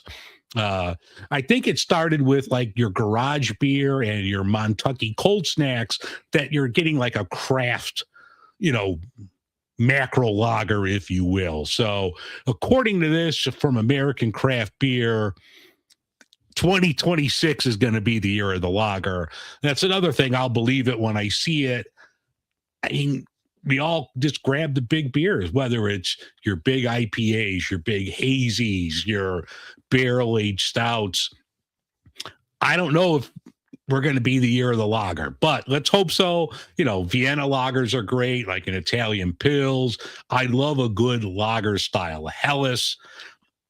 So we'll see, but I'm apprehensive about 2026 being the year of the lager when, it allegedly was going to be in 2023, 2024, last year. We'll see. I'm still finishing this salted lemonade, which it's the year of the salted lemonade, which is really good. Once again, I think if you're not in Chicago, go to Five Corners Beverage Company, and that's good. That's some good stuff right there. But I don't know. I just don't see. Oh, the cumin. Oh, that got me right there. I just don't see, like this article said it's going to dominate. I don't see it dominating. I see it still being a complementary part of the craft beer scene where you're still going to have your hazies, you're going to have your big beers. The same thing what we talked about earlier with like these mid-range beers. Mm-hmm. It's going to be a segment. I don't think it's going to dominate or take over like the pundits are predicting here. Yeah, it'll be interesting to see how it definitely plays out. I feel like it's going to find its space in it. I just think more from which it makes mention of some of the younger drinkers who are more that crisp, clean type feel. Yeah, but they may not want anything heavy or whatever. I mean, you can definitely get fatigue from the IPAs in my book. Yeah. So having like a good lager, crisp and clean, can be something of an opportunity there, but I don't know if it'll dominate. I mean, yeah. It'll have it's still going to be a small portion, a niche, if you will. Yeah. So well, I think the thing is too, I think while you're back, I'm going to be back in a second. Okay. All right. Well, I would say from my perspective on the lager, I think the lagers, you got to remember, there's only really two styles of beer, right? You have an ale, you have a lager. You could have the hybrid there where you have like a couple of different things, but for the most part, those are your two styles. And with lagers, you do have the different versions now. You have things like when you get around October or stuff, you have the Oktoberfest and you have the Merzens that come out. You have the Rouse beers that are lagers. You have some different things that do play under lagers. So maybe they're just kind of making a generalization on the size of lagers, but I don't think a lot of the pale lagers, stuff like that, or some of the European type lagers are going to definitely be the domination type situation. But I think they will have they have a good play out there. You're seeing more breweries getting into making lagers than what has been in the past. So I think there is going to be that potential for the market, but I just think more or less you're going to maybe see a die down slightly in what people would get like from the IPA perspective, which I'm all for. I'm like, let's dial back some of the IPAs. Let's put some other stuff out there that people can actually try. We talked earlier about some of the lower ABV, basically table beer styles. You have opportunities for like things like Box, Ryan and Matt, we got Box Fest upcoming, right? That's a lager. So you have those opportunities for beers. You might also with some of the ales, you have like some of the brown ales. I'm always down for brown ales. I mentioned earlier on the live stream. There's other styles out there besides just the IPA. It doesn't have to be a lager. So it can be other stuff that might be happening. It'll be interesting to see how it plays out. But again, people have their thoughts, so we like to kind of discuss the thoughts that some of the people may have on some of the different things taking place. Take a look here. Helles lagers are new low. Yeah, Helles lagers they're good. They're good. I got no problem with Helles lagers, and I do enjoy some of those as well. And then we also have lagers who seem to be a big trend. Yeah, I mean, they're making their move. It's an opportunity. Again, the pendulum's going to swing between them, but you really only have the two styles, right? So people get fatigued on ales. They start getting a little bit more of the lagers out there. And in a way, 21-3. The Bears are down 21-3. Bears. Yeah, so you have the different opportunities that are out there for the lager side, but it's a pendulum. It's going to swing. People want different things, and when you have some of the younger type drinkers, they're not going to come in ready to dial. Think about the first time you had a barley wine. If you were a young drinker or a younger drinker, that barley wine would have probably turned you off, thinking all beers were kind of that way, right? So yeah. lagers are a good way to get into the whole beer type thing. So I can understand why more breweries want to get those in because they got to find ways to fill the seats now. Seems like the things I talk about craft beer is going away, and people want the traditional stuff. I can't see that happening.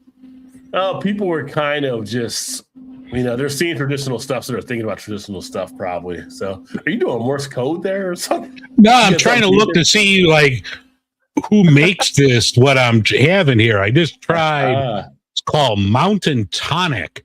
It's a blood orange and bitters. But I'm trying to look at like who makes this. It's a place called Shacksbury. I was just trying to see like where they were from, and it doesn't list it, but it's pretty tasty. And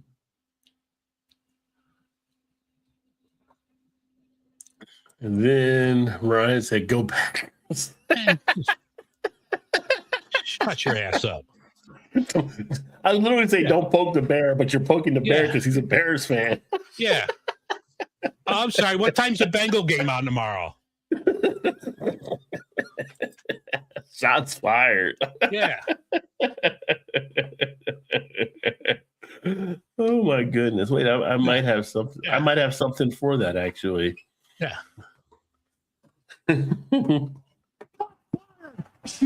Yeah.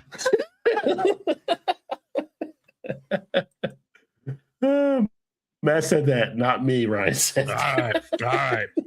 You're off the hook, Ryan. Ryan's on the system. He said low blow. Yeah. Yeah. Swing low. Yeah. Let's see here. This is kind of an interesting one here we get into. And I think you probably have a little bit of a rant there for yourself, I think, on this too. I know I probably will, but red flags. Oh, let's see. Red flags on breweries that should send you running. An interesting piece from Tasting Table on here. So you ever walk into a brewery sometimes and you're kind of like, I'm not sure about this. Well, they kind of highlight some of those things basically on here as well. If the staff isn't attentive and educated, I mean, you got one job to do: serve beer and know about two jobs, know about the beer.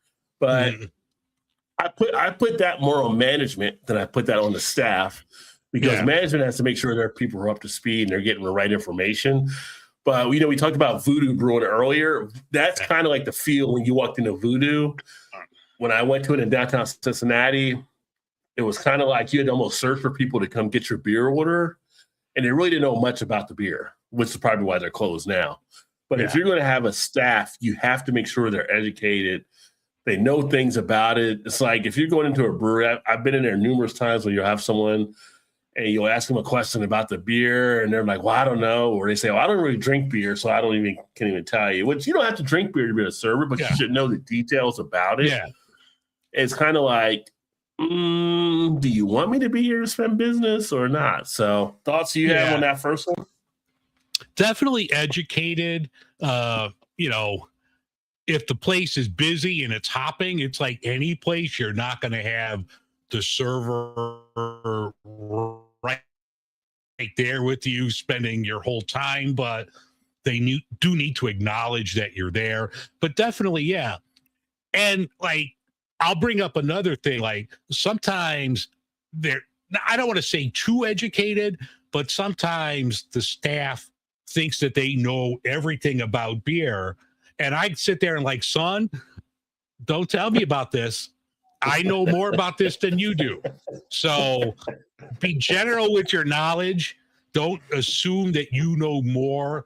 And I've seen like women comment like, because they walk in and think that, the server thinks that just because they're a woman that they don't know anything about beer. They want to try to hand them something light and fruity, and the woman knows more about beer than they do. So, I think you need to be knowledgeable, but don't pretend that you know everything. Right. And we both know women in the industry that express that when we talk to them and stuff. Yeah. So it's kind of that thing there as far as attentive and educated and it's kind of like we went to a brewery. Well, we were at the hotel. It wasn't a brewery I went to, it was a hotel bar, and went down to the hotel bar and I got a draft beer. And on the brochure, it said like, I think it said like an IPA or whatever. And I got a stout, like, this is the right one. It's like, yeah, that's what it is. And like, she started showing me, like, I'm like, this is not, I literally had to pull up Untapped to show her a picture of what it's supposed to look like. Yeah. And she's like, well, that's what my manager says. Well, I said, your manager's wrong. Yeah. Like, go get your manager here, because I'll tell him he's wrong, right?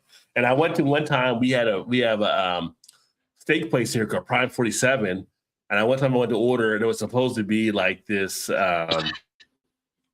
Imperial Stout, whatever they had. And he brought it out, and like, this is like an old ale. This is like not even the right thing. And it was kind of like, well, that's what's like, the staff wasn't educated on what it actually should be. Yeah. And which is really why I appreciate when you go to places and they are educated on it. Like, we have a place here that's a restaurant, and it's called Kung Fu Amber Asia. It's a Chinese restaurant. They have 150 beers that they can serve you.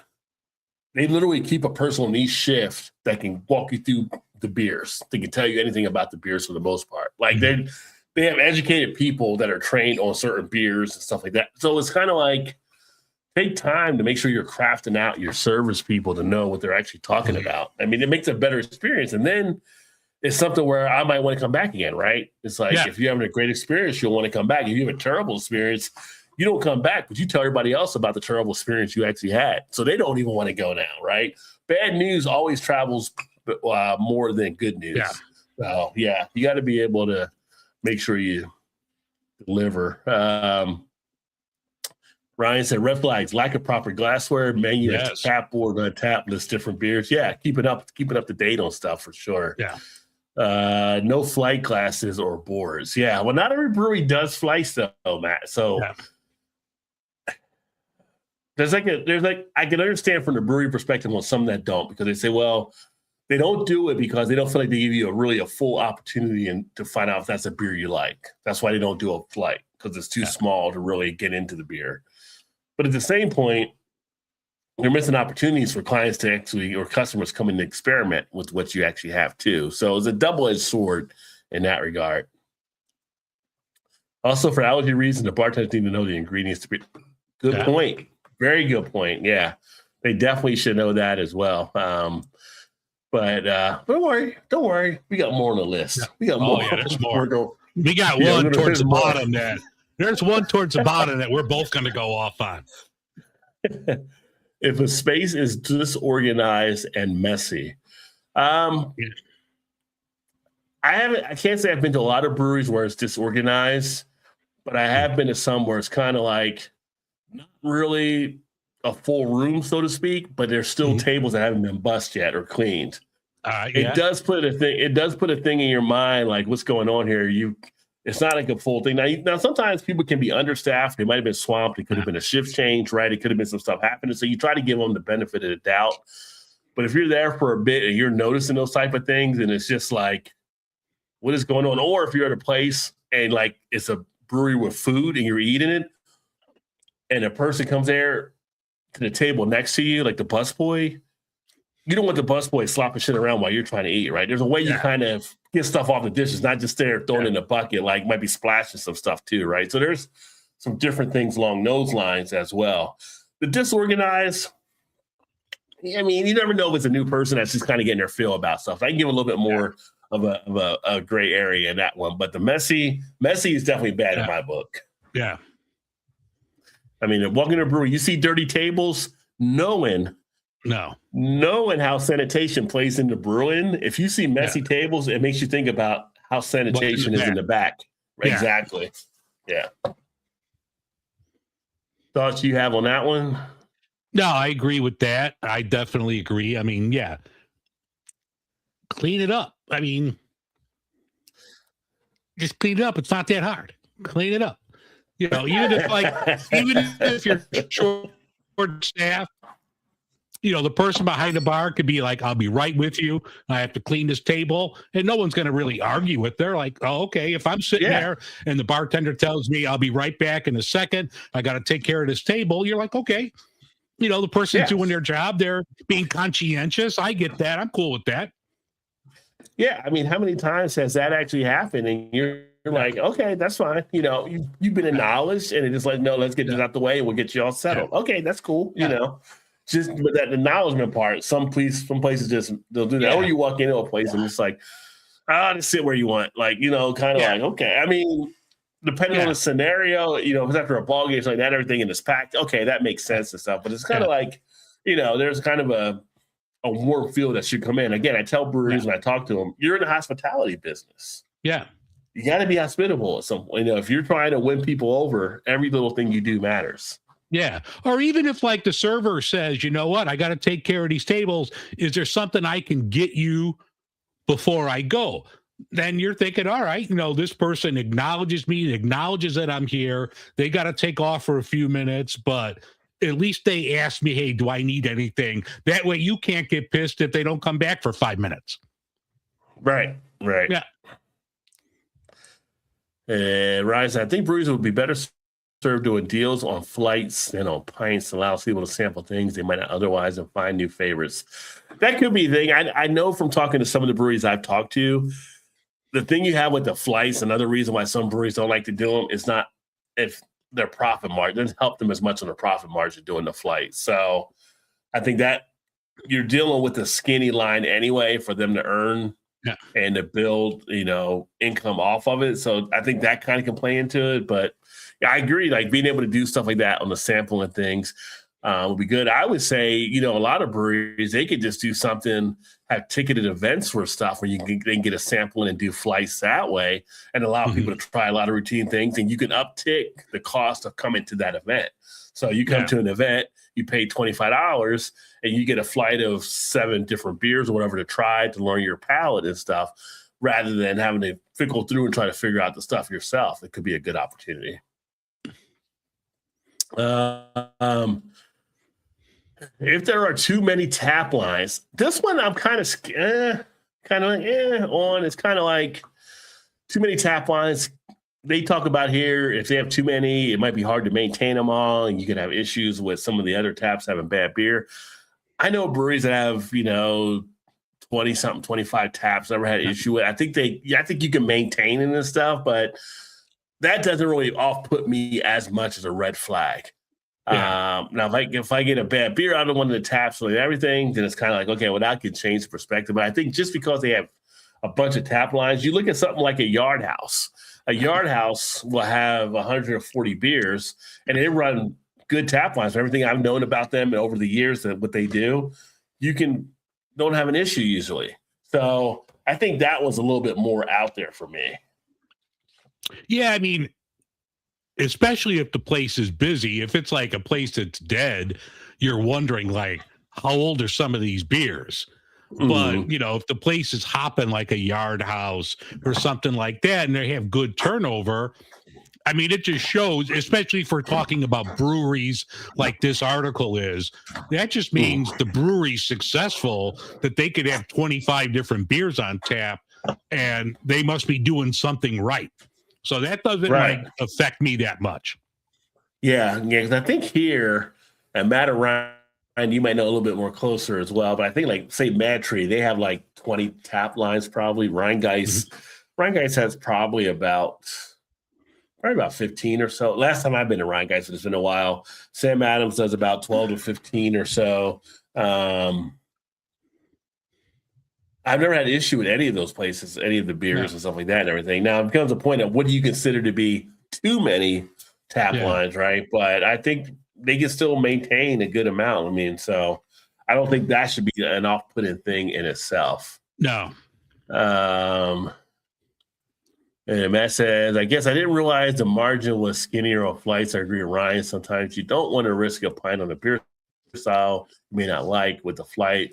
I can try to breathe. Yeah, I mean, that's the thing. It's just there is the profit margin to gain off of it. That's why some of the breweries don't like to do the flights. But again, you can increase the profit margin. It's like, I've been to some places and you get a flight of 3 beers and it'll be, I don't know, $15 or whatever. And I've been to some places where you get a flight of 5 beers and it'll be $10, right? So Yeah. it's a matter of how the breweries actually set those things up too. I mean, the thing I always talk about, like the thing with brewing beer and the breweries, they're literally like a lot of the places I always consider them like as artists. Just like if you were dealing with the artists, they want to get the final product out there. They don't care about the money. They're just trying to make a nice product to put out there and kind of design it. And then that's why you got to have that person on the business sense in the back room. Like, hey, we need to kick this uptick. I mean, I mentioned last show, going to Kroger, you got Bourbon County chocolate praline stout on the tap, $8, which I think $8 is a great deal alone. The guy told me at Kroger when it first came out, it was $6. And I'm just like, oh, I would have been here crushing at $6 even. Like, and somebody from the back office said, no, that's too low. It needs to go to $8. Like, yeah, I mean, that's what you got to do. You got to price your That was a Ron J deal right there. You missed out on that. I did miss out on that one there. $6, shoot, you'd have been dragging me out literally from Kroger at that point. You would have changed your address. Yeah. Ryan said, yeah, definitely too many. Third Eye has 20. Ryan Guy says even more is downstairs. Yeah, Ryan Guy has the downstairs. They have the upstairs. So, yeah, they have different stuff happening. But as again, if they have the personnel that can monitor or make the switches as needed, it might not be as big of a red flag, I should say. Yeah. But yeah, if there are no food offers and no option to bring your own. Now, I don't know any breweries that don't offer food but won't let you order food in. Yeah. So I don't see that by me. Yeah, I don't know if that's like one of the weird state things this person's writing about, but most of the all the breweries I see that didn't have food, you could order food in. So even some that had a food truck, you could still order food in. So yeah, that one's kind of like, I don't know what's going on with that one. Yeah, like there's places here that even have like a menu list, like, you know, hey, no, we don't offer food here, but you know, these are close by restaurants if you want to look at the menus. Yeah. Ryan, you're funny there because you know what? I did look on the chart because they have the price of the pint glass, they have the price of the crowler or growler. They had an X between the crowler and growler because I like what you're thinking there because I would have definitely gotten a growler on my takeout from leaving Kroger that day if they did. Yeah. At the price margins they have, I would have definitely got something there. You would have taken PTO the next day doing a growler of that. Right. Yeah. If your beer can is gushing now, again, most breweries are getting stuff off draft. Yeah. But people have bought beers from places or had beer sent to them where it's kind of gushing, or breweries have had to recall stuff because of being overly carbonated and fermentation taking place in a can. I don't see this as being a big thing that happens a lot, though, at breweries because it's on draft most of the time. Yeah. And then if this one here we go. Here we go. Wait, do I have my thing here for the Dirty Glass Mafia? Let me see here. Give me a second here. Where is it here? Oh, not there. Oh, don't tell me I don't got it on here. I'll be pissed if I don't have it. Yeah. Oh, that's my biggest pet peeve right there. All right, let's see here. Oh, it's not working for some reason. Oh. Anyway, I was going to go into my whole thing here about the Dirty Glass Mafia, but for some reason my Godfather seems not working right now. Oh, I think it changed. Something changed with this thing. Anyway, Dirty Glass Mafia. Let's talk about it here. I mean, it's something you should know. Any brewery worth its salt needs to know about this, and if they don't, that's like the biggest red flag to me. And not even breweries, like restaurants. If you serve me beer in a dirty glass, that will be the last time I go. The meal could be phenomenal. I will not go back. Right. And the thing that is funny that I find sometimes is that some of the people that are with breweries, associated with breweries, will post photos online about beers at their brewery, and the glass will be dirty. And that just turns me off. Like, I don't need to buy your beer. Right. It's like, dude, do you not see the same picture I'm looking at? Yeah. Like, that is not a clean glass. And for those of you watching that aren't familiar, so with beer itself, there's clean, but there's also beer clean. Yeah. And if you go to a brewery or you go to a bar and you have beer, you have bubbles sticking to the side of the glass. Yep. That's not a beer clean glass. You've basically got cleaner and all kinds of stuff in that glass that shouldn't be there. There should be a rinse that should have taken place to get that stuff out of there. And most good breweries, just about all the good breweries, will have like the rinser on the draft line where they'll rinse it before they pour the beer into it as well. And it's just so unappealing. And it's kind of like, and I see people that go to a brewery that aren't with the brewery, they're just people drinking beer. I take a picture of it, and then it's like people online like, dude, did you send that back? Like, that's not an appropriate offering that they gave to you there. And they're like, what do you mean? It's like, you shouldn't have that on. And it's, you got to get the beer. The glasses got to be clean. They got to be clean. So, you know, and that's one of the things there too. You know, if you're at home, you know, a lot of times people will just throw their stuff in the dishwasher, which, you know, you're home, you're doing what you're doing. Essentially, you're always better off if you hand clean your beer glasses because you get rid of that stuff and give it a nice rinse before you pour a beer. But you don't have to do it that way. But I'm just saying, if you're at a establishment and you're paying them money to get a decent beer, they should be able to provide the proper glassware. And for the breweries that are working with them, they want their beer shown in the best light. So if they're not doing clean glasses, you know, what's that say what about else don't them? they care about? Yeah. And another thing, and it does not with breweries because they're better at it, but like restaurants who don't clean their tap lines regularly, that just puts me off. And you could tell right away, like I've gone to a place, pretty popular bar, and like I could tell this was not the beer I ordered. And it was, I think I ordered like 3 Floyds, like Alpha King or something like that.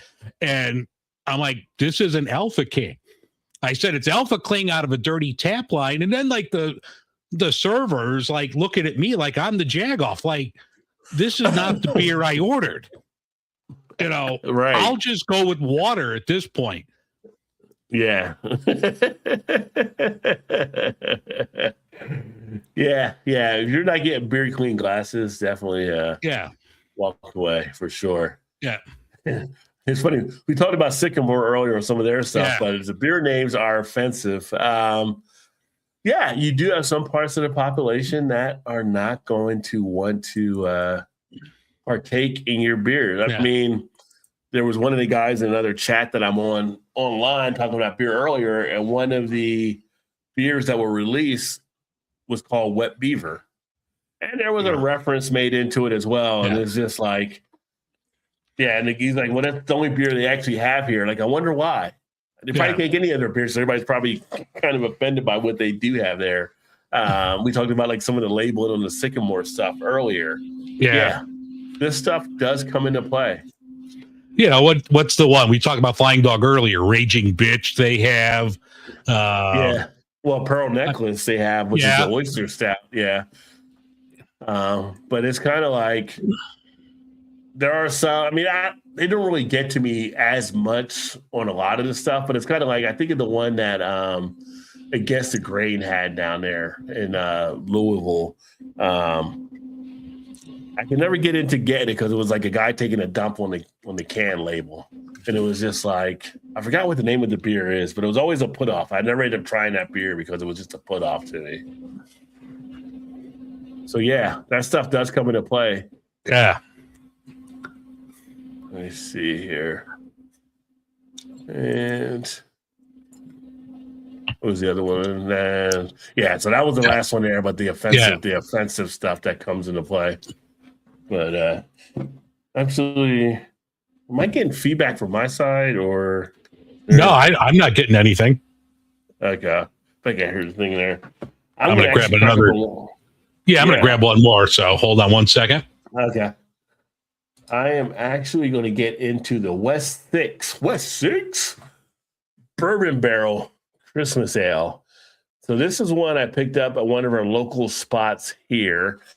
I want to say it might have been over at Beer Cellar. Christmas ale aged in bullet bourbon barrels. This one comes in with an ABV of 11%. Love some West Six. Haven't really had West Six too much that's coming back to Cincinnati, but always enjoy their beers. And looking forward to seeing what this one has to offer. I've had their Christmas ale in the past, which is solid in itself, but now I'm going to go ahead and get into the barrel aged version.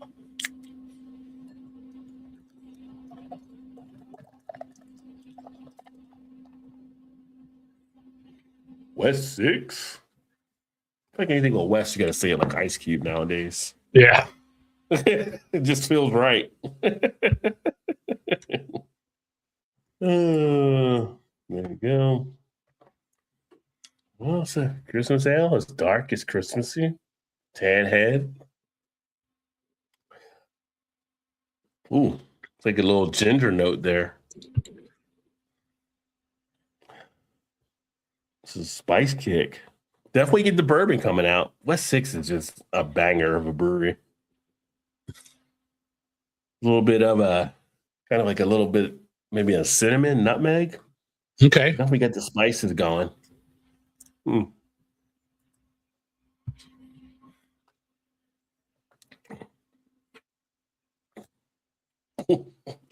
That is smooth. The creamy base on this thing alone. Do get the bullet bourbon. Do get the bourbon feel coming through. But it is so smooth. Got a little bit of a chewiness into it.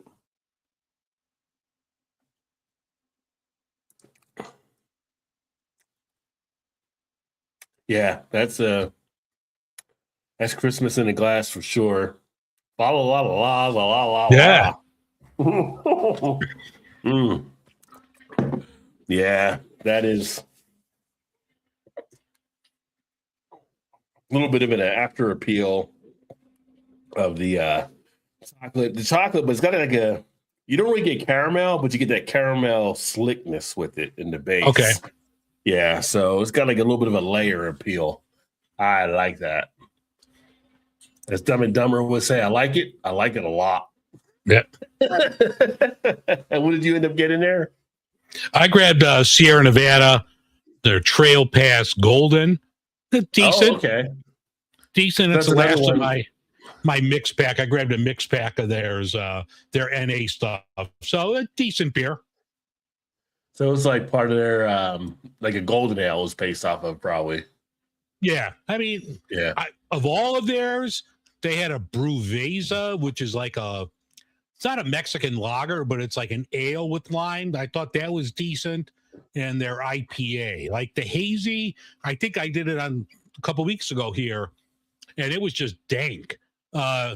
It tasted better than it smelled, but the golden's like, it's middle of the road, but definitely like their IPA solid. That one, like you could buy in just 6 packs. That one's good, although I think I'd have to put that Sam Adams Just the Haze above it. And, some of the other stuff Okay. from Go is really good too. Well, this one here, this is the interesting one that I'm going to bring up. Because I found some interesting just tidbits with it as I was looking at it. I was like, 2026, like, why are these things still out there, right? So this beer is illegal in more than 50 countries, and we made it that way on purpose. I don't know if you got a chance to take a look at this article or not, right? No, I have not yet. Yeah. So this was a beer made by women, kind of hitting on some of the different international things that women actually face that violate laws in countries, which was interesting. Okay. So it makes mention here, made a woman every level, in an effort to highlight the absurdity and lack of fairness around the world when it comes to beer making. For instance, it's illegal for women to produce alcohol at all in Lebanon or work in a brewery with yeast in Sri Lanka. Like, why is the yeast in the women? They can't wear tight, low-cut jeans in North Korea or parts of Italy, which I was like, how is Italy? Like, Italy's like a free Europe country there. Like, okay. That They must can't be lift. They must still like follow Mussolini in that part. Yeah. They can't lift and carry heavy beer containers in nearly 24 countries. They can't drink beer while selling it. And this was interesting in Beers in Wyoming. Here, they can't drink beer while selling it. In Mooresville, Pennsylvania, it's illegal for women to wear cosmetics without a permit, which I think that was like an older law on the books. I don't think anybody really enforced it, but it is a law they have there in Pennsylvania. All of this was done by the women who brewed the beer to make it as illegal as possible and draw attention to very silly laws that, even if not enforced, still remain on the books. It's just crazy, absurd stuff. And here's a look at the beer itself, which I think we all know what that is, right? So no need to explain that to anybody. Yeah. If I do, you need to go back to health class, back in school, with the birds and the bees. But but brewed by German breweries Vagabond and Muschelkraft, the most illegal beer is very clearly meant to be provocative. But it's just interesting, just in 2026, that some of the BS that women still have to face around the world in like brewing beer. It's just like, why? Like, where's that all come into play? I mean, that's just ridiculous in my book. Yeah, like who wrote the law about the cosmetics? Like, right. Or the low-cut jeans. Yeah. Yeah. It's like, really? Yeah. Really? They ain't wearing yoga pants then. Yeah, right? Yeah. It does say the most illegal beer is a pale ale made with Mosaic dry hops, pairs well with pizza. Based on reviews, the message is not just a marketing gimmick to cover for an inferior product either. It is one of the most underrated beers in the world. Hard to say, but it holds its own and scores fairly high in reviews. So people are liking the beer. Okay. It's all right. It's just interesting. I just saw that and it was just like, fellas, it's 2026. Like, why all the hostility still talking about the stuff here with women? That's just crazy. But we talked earlier about affordability. So let's talk about the 16 budget-friendly beers.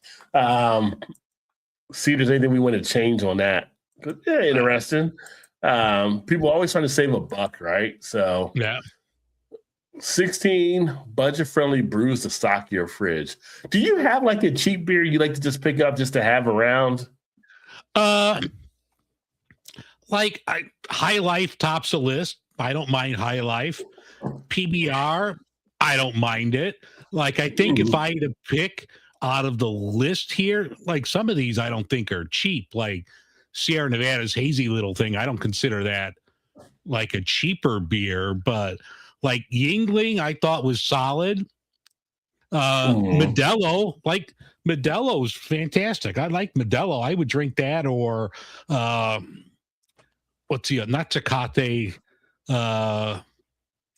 Pacifico? No, was it Victoria? I think. Oh, Victoria from Mexico. Yeah. That was really good. Yeah, Victoria was. I just had that the other day, and that was pretty decent. But yeah, I'll pick up like High Life or like PBR because they always have that deal by me where you can get a 30-pack of it for like $14 and then get a $10 rebate. I'll drink PBR for $4 for a 30-pack. Yeah, why not, right? Yeah. Well, this was from portsdrinking.com, like we did with the stouts, but best overall value, Miller High Life. I can't complain on that. I mean, my grandparents, I've told this story many times, used to drink Miller High Life. It was the first beer I started sipping on as a kid, getting them beers, right? So I always has a nostalgia, and it's a decent adjunct lager. You know, it works. Yeah. Best case bargain. Now, Hams. No, we all know if you bought Hams is pretty hard to beat. $15.20 for a 30-pack. The only thing I can see maybe close to that, possibly depending on where you're getting it, might be Genesee. Genesee might have some deals close to it, but Hams has always been like, if you want to get a case, you're going to save some money with that one. Yeah. Because you might say, well, Milwaukee's, you don't want to get Milwaukee's best. You don't want to get, nobody wants a case of that. Yeah. No. Best Chris Lager, Narragansett, which, come on. Quint was drinking Narragansett in Jaws, so we got to give a shout out to him for that, for Jaws there. Best value import Modelo, which was the leading beer for a while, which with things happening right now, it's kind of falling off because a lot of people can't leave their house to go get the beer they want to go get because they might not make it back home. We won't get into all of that though. So, but yeah, that's Constellation Brands will tell you about that was taking place. Best multi-pick, Yuengling traditional lager. Yeah. Can't go wrong with some Yuengling. Best value stout. We got another Guinness Draft in here. Now, as a value stout, maybe Guinness Draft isn't as expensive. I guess you could. I can't even think of the last time what it would be for like a 4-pack or a 6-pack of it, depending. But yeah, I mean, it's not going to cost you a lot, I don't think, on the Guinness Draft. Best hop value. See, that's where the hazy little thing comes in, right? Because you got to have a craft brewery for that. And so if you're getting like the 2 for $6, like you get on the stovepipe cans, that's not a bad deal. That's not a bad deal. Yeah. Best craft crowd pleaser. I've had the 805. 805 is a pretty easy drinking lager. 805 is solid. So, yeah. But then my favorite, my favorite of the macros, and it's still hard to find, but when I see Schlitz, you can usually get it for like $8 or $9 a 12-pack. I always grab it. Yeah. You know, you mentioned Schlitz before, and somebody told me they are getting Schlitz. I think it might be out in Arizona is where they're getting it at there now, but it's still in distribution. Yeah, it's just hard to find. PBR. So Pabst puts it out, and even because like I have a Schlitz hat and I wore it once in the Binnies, and even like the delivery driver, he must be working, with Pabst. He's like, well, we don't have your beer. He's like, we put it out when we get it. He's like, we don't get it all that often. Yeah. And then Matt said Modelo was a solid cheap beer. Yeah, it's solid. And Modelo Oro is pretty good too. I haven't had the Oro, but I've had the Negra as well. Yeah. Yeah, I do like the Negra even more than a regular Modelo. I think it was Modelo, and I didn't have it yet, but a buddy of mine, they had like a Christmas version. And he said that was pretty solid. Oh, really? Okay. Yeah. It had like a red label, and I guess it was a little maltier, but I'm like, I have something I would try. I had a funny story about the Negra, but I might tell that later. Well, I did one time when I ordered at Chipotle one time. It was funny. Yeah. Lone Star beer. No one ever talks about Lone Star. I do remember having Lone Star a few times. I actually got a Lone Star necklace around here from one of the beer fests as well. Lone Star wasn't bad. That's not a bad one to actually drink. Yeah, it was all right. Genesee Cream Ale. I know a lot of people that like Genesee Cream Ale. I know a lot of people that like that. I mean, it's almost like Genesee Cream Ale is like the king of cream ales for folks. Yeah. I haven't seen a Rainier beer in a long time. Yeah, it's been ages since I've seen a Rainier beer. Yeah. You've had this. Well, that's not the one I'm thinking about. Blue Moon Belgian White, but you just did a review on Blue Moon Belgian. The Imperial. What did you think of that? I haven't watched your video yet, but was it like...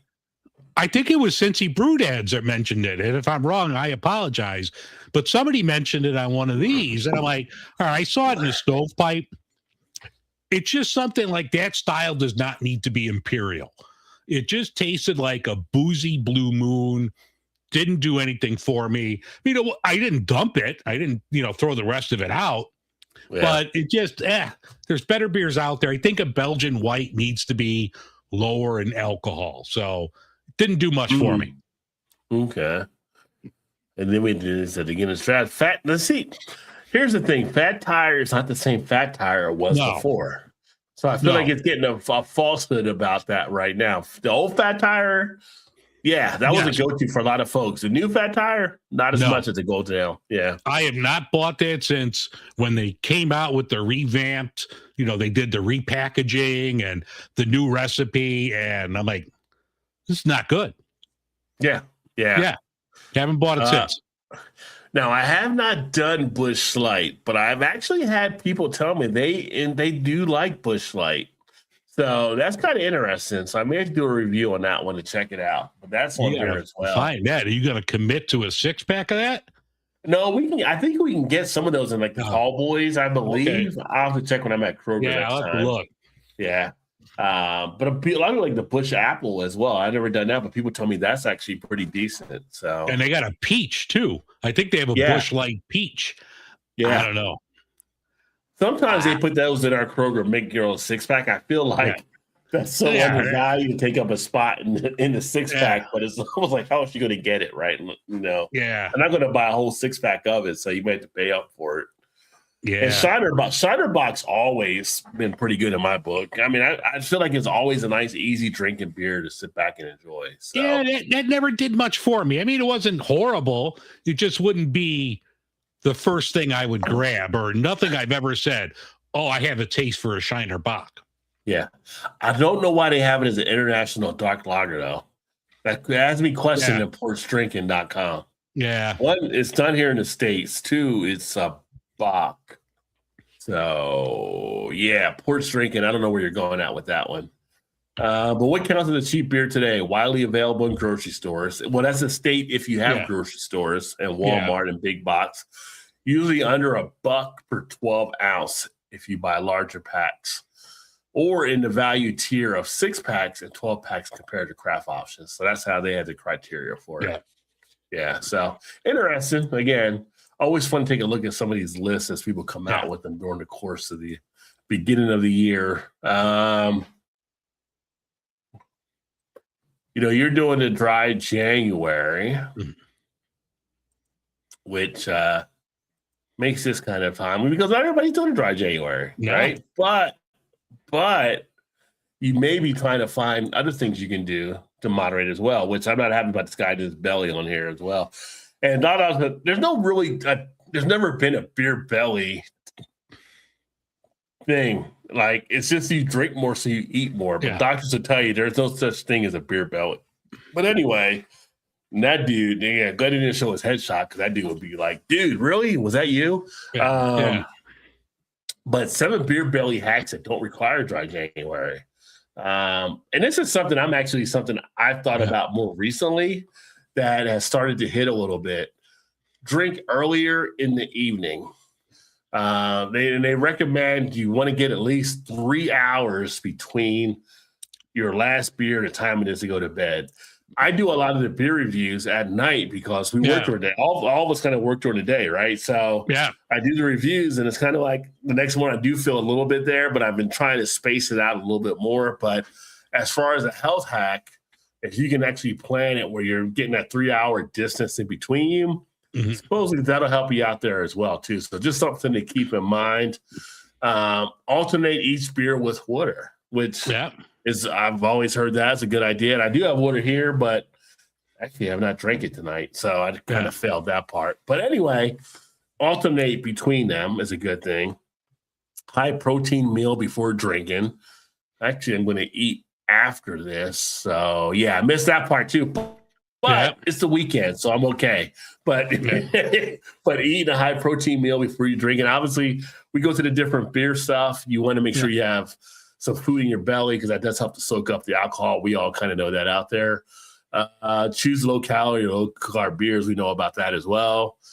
Skip the greasy bar snacks, but they're so good. They're so good. Like you know, you need to put some food in your stomach. So if you need a snack, veggie sticks. No bar has veggie sticks. Get the hell out of here. If I'm at a beer festival, if I'm at a beer fest and someone says you want to try the candy bacon, hell yeah, I want to try the candy bacon. You know, give me that greasy thing. Yeah. So you're not getting grilled protein at a fucking bar. Come on. There's no chicken skewers here. Take a 10 to 15 minute walk after drinking. And get hit by a car? Well, I mean, you could. What the fuck is wrong with you? If you do it earlier in the day, it might work. But if you're drinking at night, I don't think you want to go hey, honey, I'm going to take a walk around the block. At 10 o'clock at night? I don't think so. Right. But after drinking? Get the hell out of here. No, if you got a treadmill in your house, you could do the treadmill. Treadmill could work. But who's going to want to take a treadmill walk after drinking a beer? You're relaxed. Yeah. And now you got to go work out a little bit? No. Yeah, I'm having barrel aged, and let me hit the treadmill after this barrel age. Dude. I would say put more walking into what you're doing during the course of the day, though. But after drinking, no. Yeah, I strength training 2 to 3 times per week, which I do recommend that because I've done that. I got to get back into the gym since we've actually moved back to the area and there's a gym close to us. I think I'm going to join, but doing some of that working out does, I know, help you out as well too. But if you can get that into your routine, just another way to kind of work the body and keep it going. But it says 2 to 3 sessions, 30 minutes, daily walking. Again, not after you drink. You don't have to go out there in the middle of the night. Like I need to walk off this beer I just drank. Yeah. But, just getting kind of worked in, protein meals before drinks, beer and water alternation, which I think is a good idea there, although I didn't do it tonight. And then, put a little distance between the time you drink and the time you go to bed. So, which is what I'm getting actually better at doing that kind of stuff too. So, yeah, just some ideas, as I said, everybody's not doing dry January, but there's other ways you can actually go about it. Let's see here. Flat tire change. I want to say it was like a couple years ago. Is that when it was? Dave? Yeah, it was like, I think it was like 2022, maybe. It was like the same time that, it was the same time that like Sam Adams reformulated the Boston Lager. So maybe 3 or 4 years now, but the fat tire change, if you see it in, if you see it in like the blue label or the blue 6-pack, that's the new one. And it was before Sam Adams did everything. But it was Sam Adams, they did a little change in the recipe. It wasn't like Fat Tire where they pretty much threw out the old recipe and made something new. Yeah. Mm-hmm. Busch Light is okay if you like water. Well, that's what I got Coors Light for there, Matt. Yeah. And if I go somewhere with absolutely no craft choices, I get a Mick Ultra. Well, Mick Ultra is the #1 beer now. No. So I could honestly say I've never had a Mick Ultra. Really? I have never had a Mick Ultra. I've had it a few times. I have no problem with it. Yeah. I might have to grab one in February. It's the #1 beer now in America. So after Modelo fell down. So, and then we're going to pull this one up here because both of us have done some different things with this company. So I'm going to definitely give them their props and shout out to Sean for sending this along as well.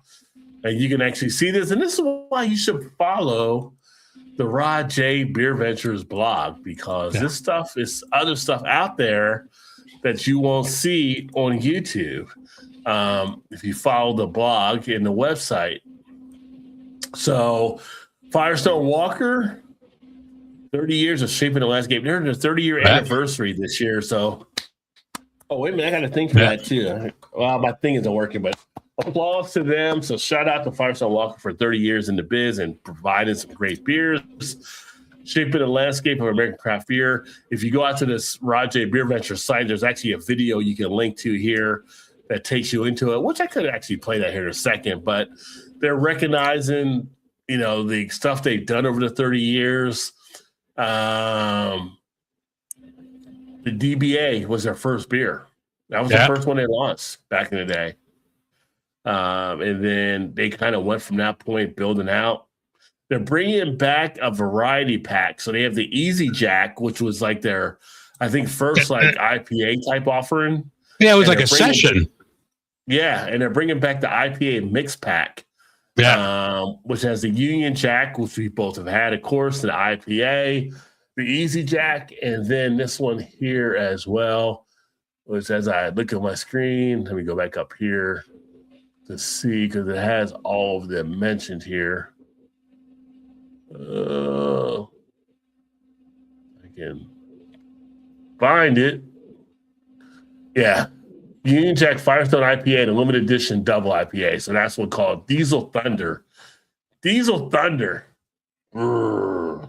Yeah. So, with, I don't know. We may find out. Sean may reach out to get us those. We'll see. He's like, that would be something I'm going to pick up regardless. Yeah. Yeah, I would definitely pick that up as well. Firestone Walker, phenomenal job over the last 30 years. Let me I'll pull the video up here and take a look. So I think I'm pretty good showing theirs. Yeah. Dudes, but you get your commercial off my. Dude, you got to get an Yeah. ad blocker. Ad blocker is the best thing I ever did. It's like $2 a month, and I don't get any of that. Yeah. Oh, wait a second. You're not seeing the video, are you? Nope. Okay. Let me switch to the thing. It switched screens on me. Stop that one. And we're going to share this one here. Here we go. So we're looking at the Sam Adams video. You see it now, though. There we go. And beer, boring. There's no taste. So this guy, and eventually these guys right here and here set out to brew the world's greatest beer. At first, we struggled a lot. But we kept going!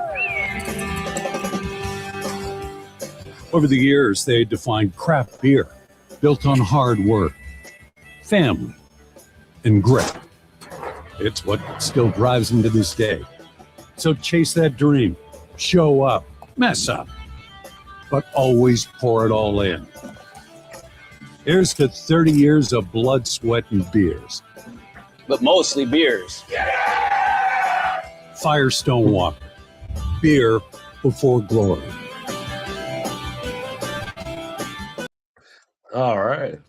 So, yeah, shout out to Firestone Walker on that and all the good stuff they're actually doing. I got a few of the Firestone Walker stuff I need to crack open at some point, the different parabolas. I could probably do a vertical on some of the stuff I've got in the cellar, but I hate doing them because once you do them, they're gone. It's like the 30th anniversary that we got from them. It was like, all right, now I'm out. It's a bittersweet moment. But if you don't drink it, you'll never know how good it is. Look at that. Better to have loved than not loved at all. Yes. We start going down the lines here. Yeah. Ryan says, you're not missing anything by not having an Ultra, Dave. So there you go. But it's an experience. I need to try something about Firestone Walker, especially after hearing you guys. Yeah, Firestone Walker is definitely putting out some great. You've always put out some great things. Yeah. And, when I went back to Jersey, it's funny. I go back to Jersey and it's like, I see Firestone Walker on shelves and it's just like some of their brown box stuff, which is their more higher end stuff. And they're like $5, $6. $5. And I'm like, what the?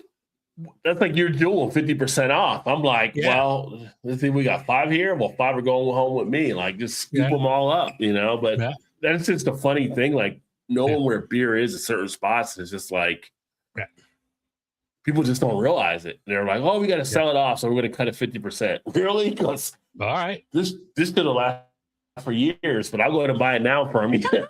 Yeah. But yeah, Firestone Walker, a phenomenal job overall. They're always doing some good things there. And this is a place you're familiar with, Eastern Market, right? Like, I don't know if you ever got anything from them, but they're have you ever heard of Eastern Market? I thought you hadn't heard of them before. You're in Michigan. There was and I thought, no, I've never had that. There's other places here that have done a Punchki beer. Okay. But I mean, these look pretty good as long as there's no lactose in them. Is that how you pronounce it? Well, you could ask 10 different people, but Punchki, Pachki. I mean, I've always called them Punchkis. I've heard like Punchkis or Punchkis. I asked because I never knew. I was thinking Paxi, but I never knew. Yeah. Yeah, no, but it's a fried donut filled with like jellies or custards. They're big here in the Polish market, and they're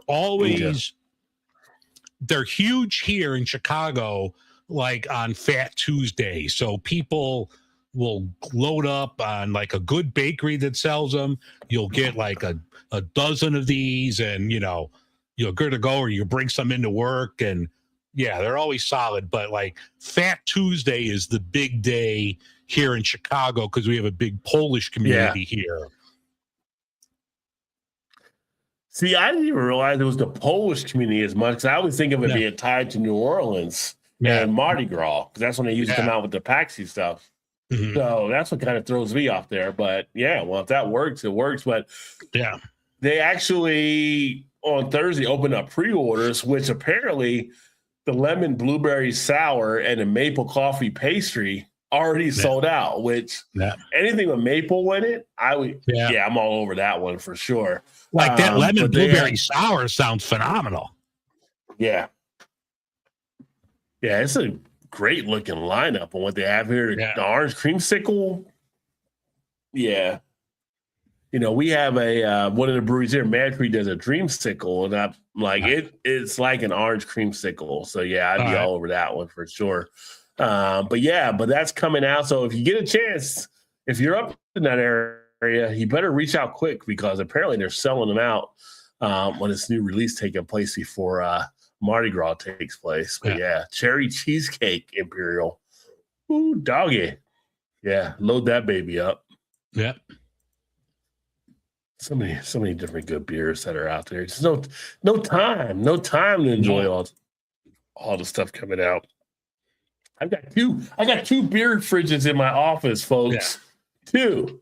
And I can't even get into it. And they're filled. And I got the beer cellar downstairs. So I'm like, there's not enough to actually do. I could literally have a block party for the neighborhood and still have beers left over, I'm sure. It's a good thing to have. Good thing to have. But let's talk about where you're at there, Chicago. Oh, God. What do we got? The Goose Island? Let's talk a little Goose Island because I feel like people don't look at Goose Island as much as they used to. I think Goose Island has been more with the Bourbon County, and then people are kind of discounting the other stuff they're doing. I mean, the Goose IPA, not as great as what it used to be. I don't know if AB it's a and Dev different has something to do formula. with it or not.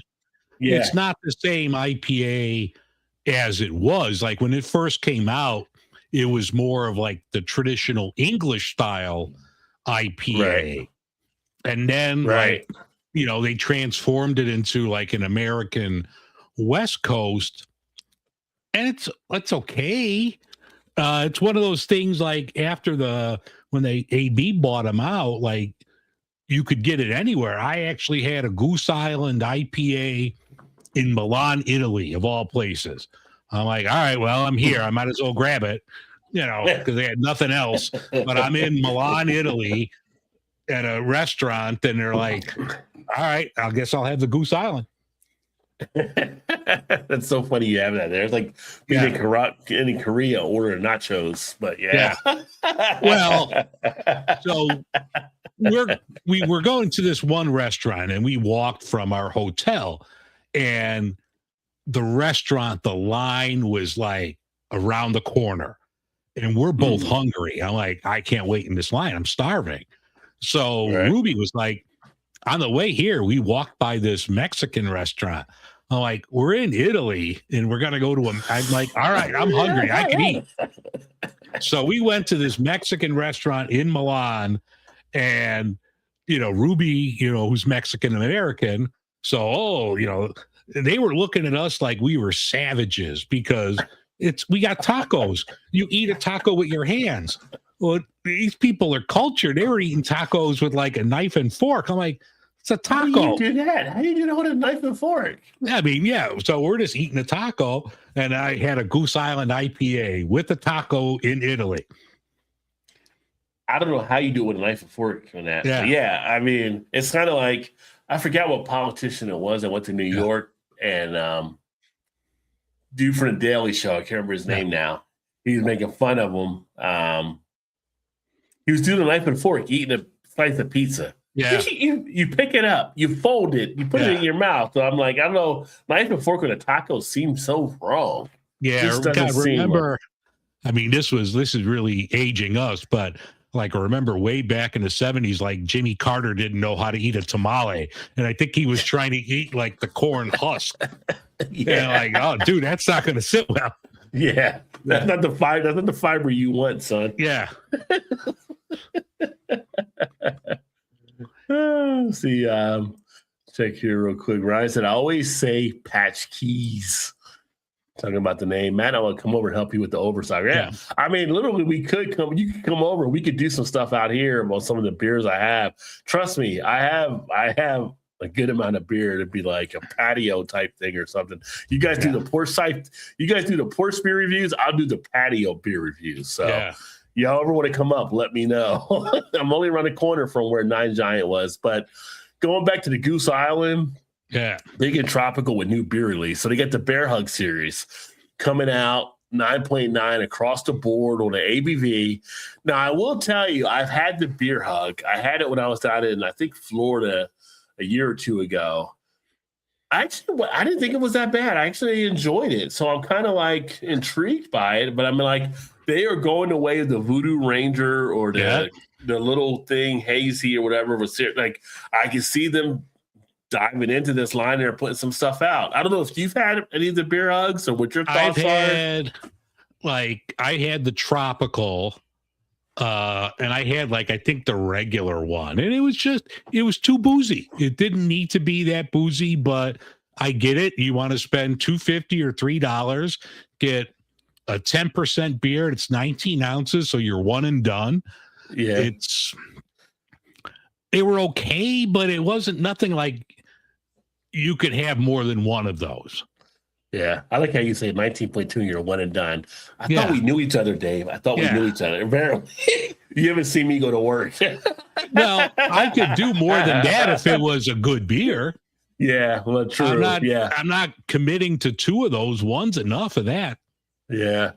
No, you do get some of that stuff there. It can weigh in on you, but kind of interesting seeing them going. But again, it's something where I think, and this goes back to what you were saying before when we talked about it, is it would have been nice to see if Sam Adams would have stuck with the Rebel beers they were doing, because I've seen breweries who kind of building these lines out now to see where they're actually going. Matt said we reviewed one on a Porsche and it was decent. So so Matt enjoyed it as well. Like I said, the one I had in Florida, I had no problem with, but they're definitely bigger ABV, and I think I had a stovepipe when I did that review when I did it at the time. So I think I just did a review.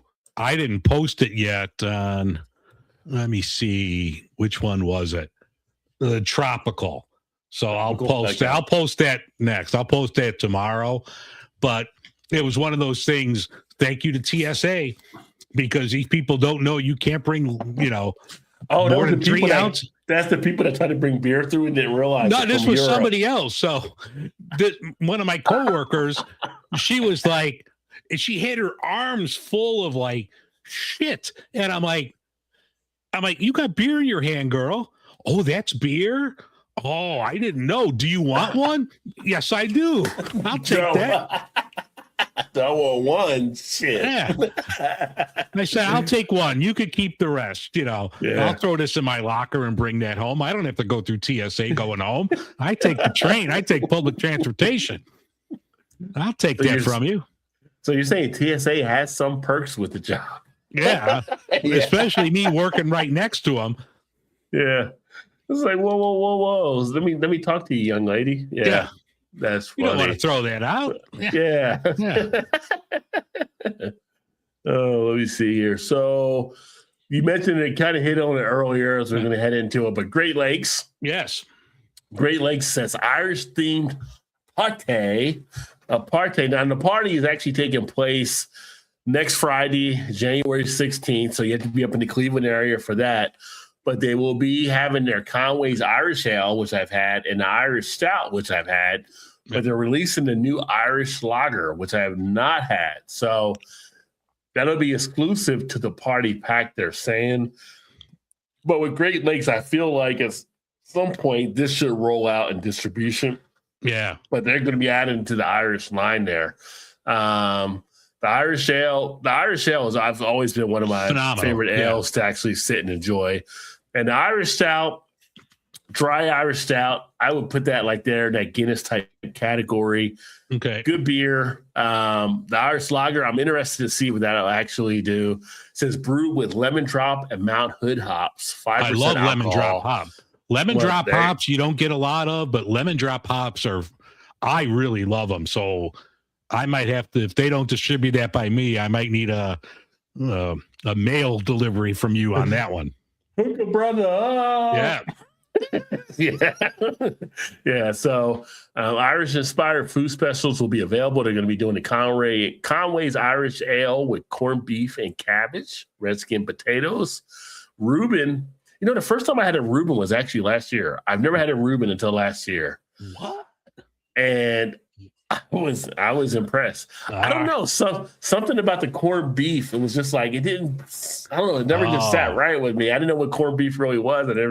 But I had a Reuben last year, and I was like, all these years I've been missing out on having you. See, now I make my corned beef. I make it with Conway's Irish Ale. So yeah, so I throw it in the crock pot, put a couple, I think they're in cans now, but back then, would always just crack open a couple bottles at room temperature, put that in the corned beef and let that go for about 8 to 12 hours and good to go. That sounds good. Yeah, it's an Irish potato soup with Conway's. I like a good potato soup. I will say that for sure. But anybody up in the Cleveland area or toward that area next Friday night, they'll be doing that. But if you're up and around that area or you can get distribution of Great Lakes, be on the lookout for the new Irish Lager. Yeah. The Lager. So I know I would definitely be trying to find that. And then this was one that popped up later on when I was doing some research on stuff, which are kind of interesting because I've seen these before. We had, I think Braxton in Northern Kentucky had these, and I've seen a couple other spots around the country, but I never knew to really call them an igloo. But Third Nature Brewing keeps outdoor winter vibes along with warm igloos. Have you ever had something like this? Have you ever been to any place that has? Because you're in Chicago. Do they have igloos in Chicago, like at any of the breweries? No, we don't have that here. It's Chicago. Where are you going to put it? Where are you going to put an igloo? Put it in the courtyard, right? Like you have some spot, like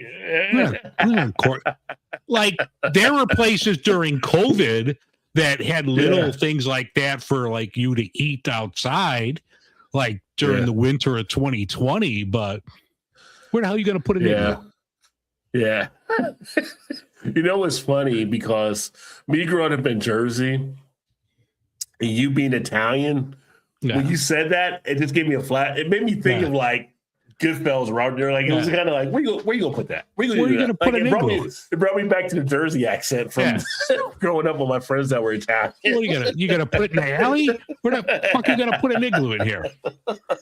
You're Michigan. You got wide open spaces. You got nothing better to do. You can put an igloo out there. True. Yeah. That's kind of a cool little concept, though, going to get a little igloo. I guess you rent the space for a bit or you have a reservation and kind of go out there. And I mean, I'd rather be inside a brick type building, but I guess if you're having a date or something like that, it'd be kind of a cool type thing to actually do. Those are spacious, Yeah. Maybe put it on, that's Minnesota. You can put it on a frozen lake and do some ice fishing too while you're there. Yeah, pretty much. Yeah. I can't say I've went igloo beer drinking at all, but no, an interesting concept there. And you see here, now this is kind of something, and the last thing we have here for the beer news, kind of interesting because I think this is a great opportunity. Like you mentioned earlier, how we're both ambassadors for Go Brewing, and hopefully, they kind of saw this out there and kind of tapped into it. I know they work with some breweries on doing this, but if you're a brewery out there, it makes much sense to. If you don't want to make the NA beers and you're in Michigan, they passed a law where now they're able to sell non-alcoholic beers from other breweries. And this has been an opportunity that Go Brewing has been able to work on where they just, you don't want to make it? That's fine. We'll go ahead and ship our stuff in and you'll sell and you get a part of the cut of the profit or whatever it may be. But I mean, I think it's a smart move. I think it's an opportunity that it gets other people in the door because we talked about before, if you got a party of people going out and some people don't want to drink or don't drink. If you can get something to offer them while they're there with their friends, you get a chance to get the whole party into your spot versus going somewhere else. So this was something that just happened recently where now they can sell non-alcoholic made by other breweries. Yeah, that's weird. Like I didn't know they had that law because like here, there's a lot of places that, they offer like even before like NA started becoming popular with Athletic, like they would offer a cider if somebody had like celiac or they were gluten free, or places that, you know, they would make like craft sodas, like Half Right. Acre, which is before it like moved, when Half Acre is at the Hop Butcher now, they would always have like a tap line of this craft soda, and you could get a growler, and they were excellent. So yeah, having like, you know, something more non-alcoholic options out there for people, it's just smart. Just another way to get people in your establishment. I think so. I definitely Yeah. agree there. And it reminds me, the best beer hug I had was called Big Juicy Beer Hug. Yeah. And I just had a Reuben this week with Geta in place of the corned beef. Highly recommend. I don't know, Ryan. And then Matt said, is that even a Reuben anymore? Yeah. Because you're taking out the corned beef. Like, it's Geta. And for those that don't know Geta is it's basically the other pork parts. I said the other pork meat, and it's kind of like done with grains, all kind of stuff, and kind of rolled into a thing. In Northeast, we have scrapple that kind of is almost similar to it. Yeah, so it's kind of like that type of texture. But they have a Geta Fest here, which I've never really got into because I'm not a Geta type fan, but it'll Geta dogs and Geta burgers and all kinds of Geta things. And it's just like, I'm going to get it out of here. Yeah. But that's just me. Yeah. They also have a beer, bacon, and bourbon festival. Now that I'm on board for. Yeah. But a lot of good things there. But yeah, that's the beer news that we had for this show. And then we'll be back in a couple of weeks with another show with some more of the updates. Anything that you want to add here, Dave? Or no, I'm getting ready. I'll put an episode out Monday, just kind of like a hodgepodge. I'm going to talk, kind of give like breakdown of the history of Athletic, because they're the hold on. Bacon. Just bacon with a heart. Yeah. I put the Bear game back on since we're wrapping things up here. But yeah, so I'm going to talk about like that. Have a couple NA stuff, and then I've got some other alcoholic beer segments that I recorded last month, so I'll include one of those. I'm going to be talking to the chief economist from the Brewers Association on Friday, so that'll be out the following week. We'll talk about like some of the things we talk about, like trends and the numbers, and you know, we've talked before. I don't think the sky is falling with beer. I'm more of a glass half full person. So I think there's still plenty of room for growth. So we'll talk about that, and, you know, talk about like looking in the crystal ball, what we see happening coming up. Yeah. Yeah. No, I agree with that. I think there's definitely still opportunity and still some good things happening. People need to not get hung up on the numbers. We have like 400 something closings, 200 something openings. So difference of like 150 ballpark it or whatever, but it's still like 9,700 breweries in the country, which is still a huge number compared to what it used to be. So compared to even 10 years ago, we've doubled in 10 years. Yeah. Yeah. I mean, it's just a part of in my mind, it's a part of the business cycle, part of that contraction type phase, which we needed because there were some breweries out there that just weren't delivering, and that's going to happen with any industry at some point.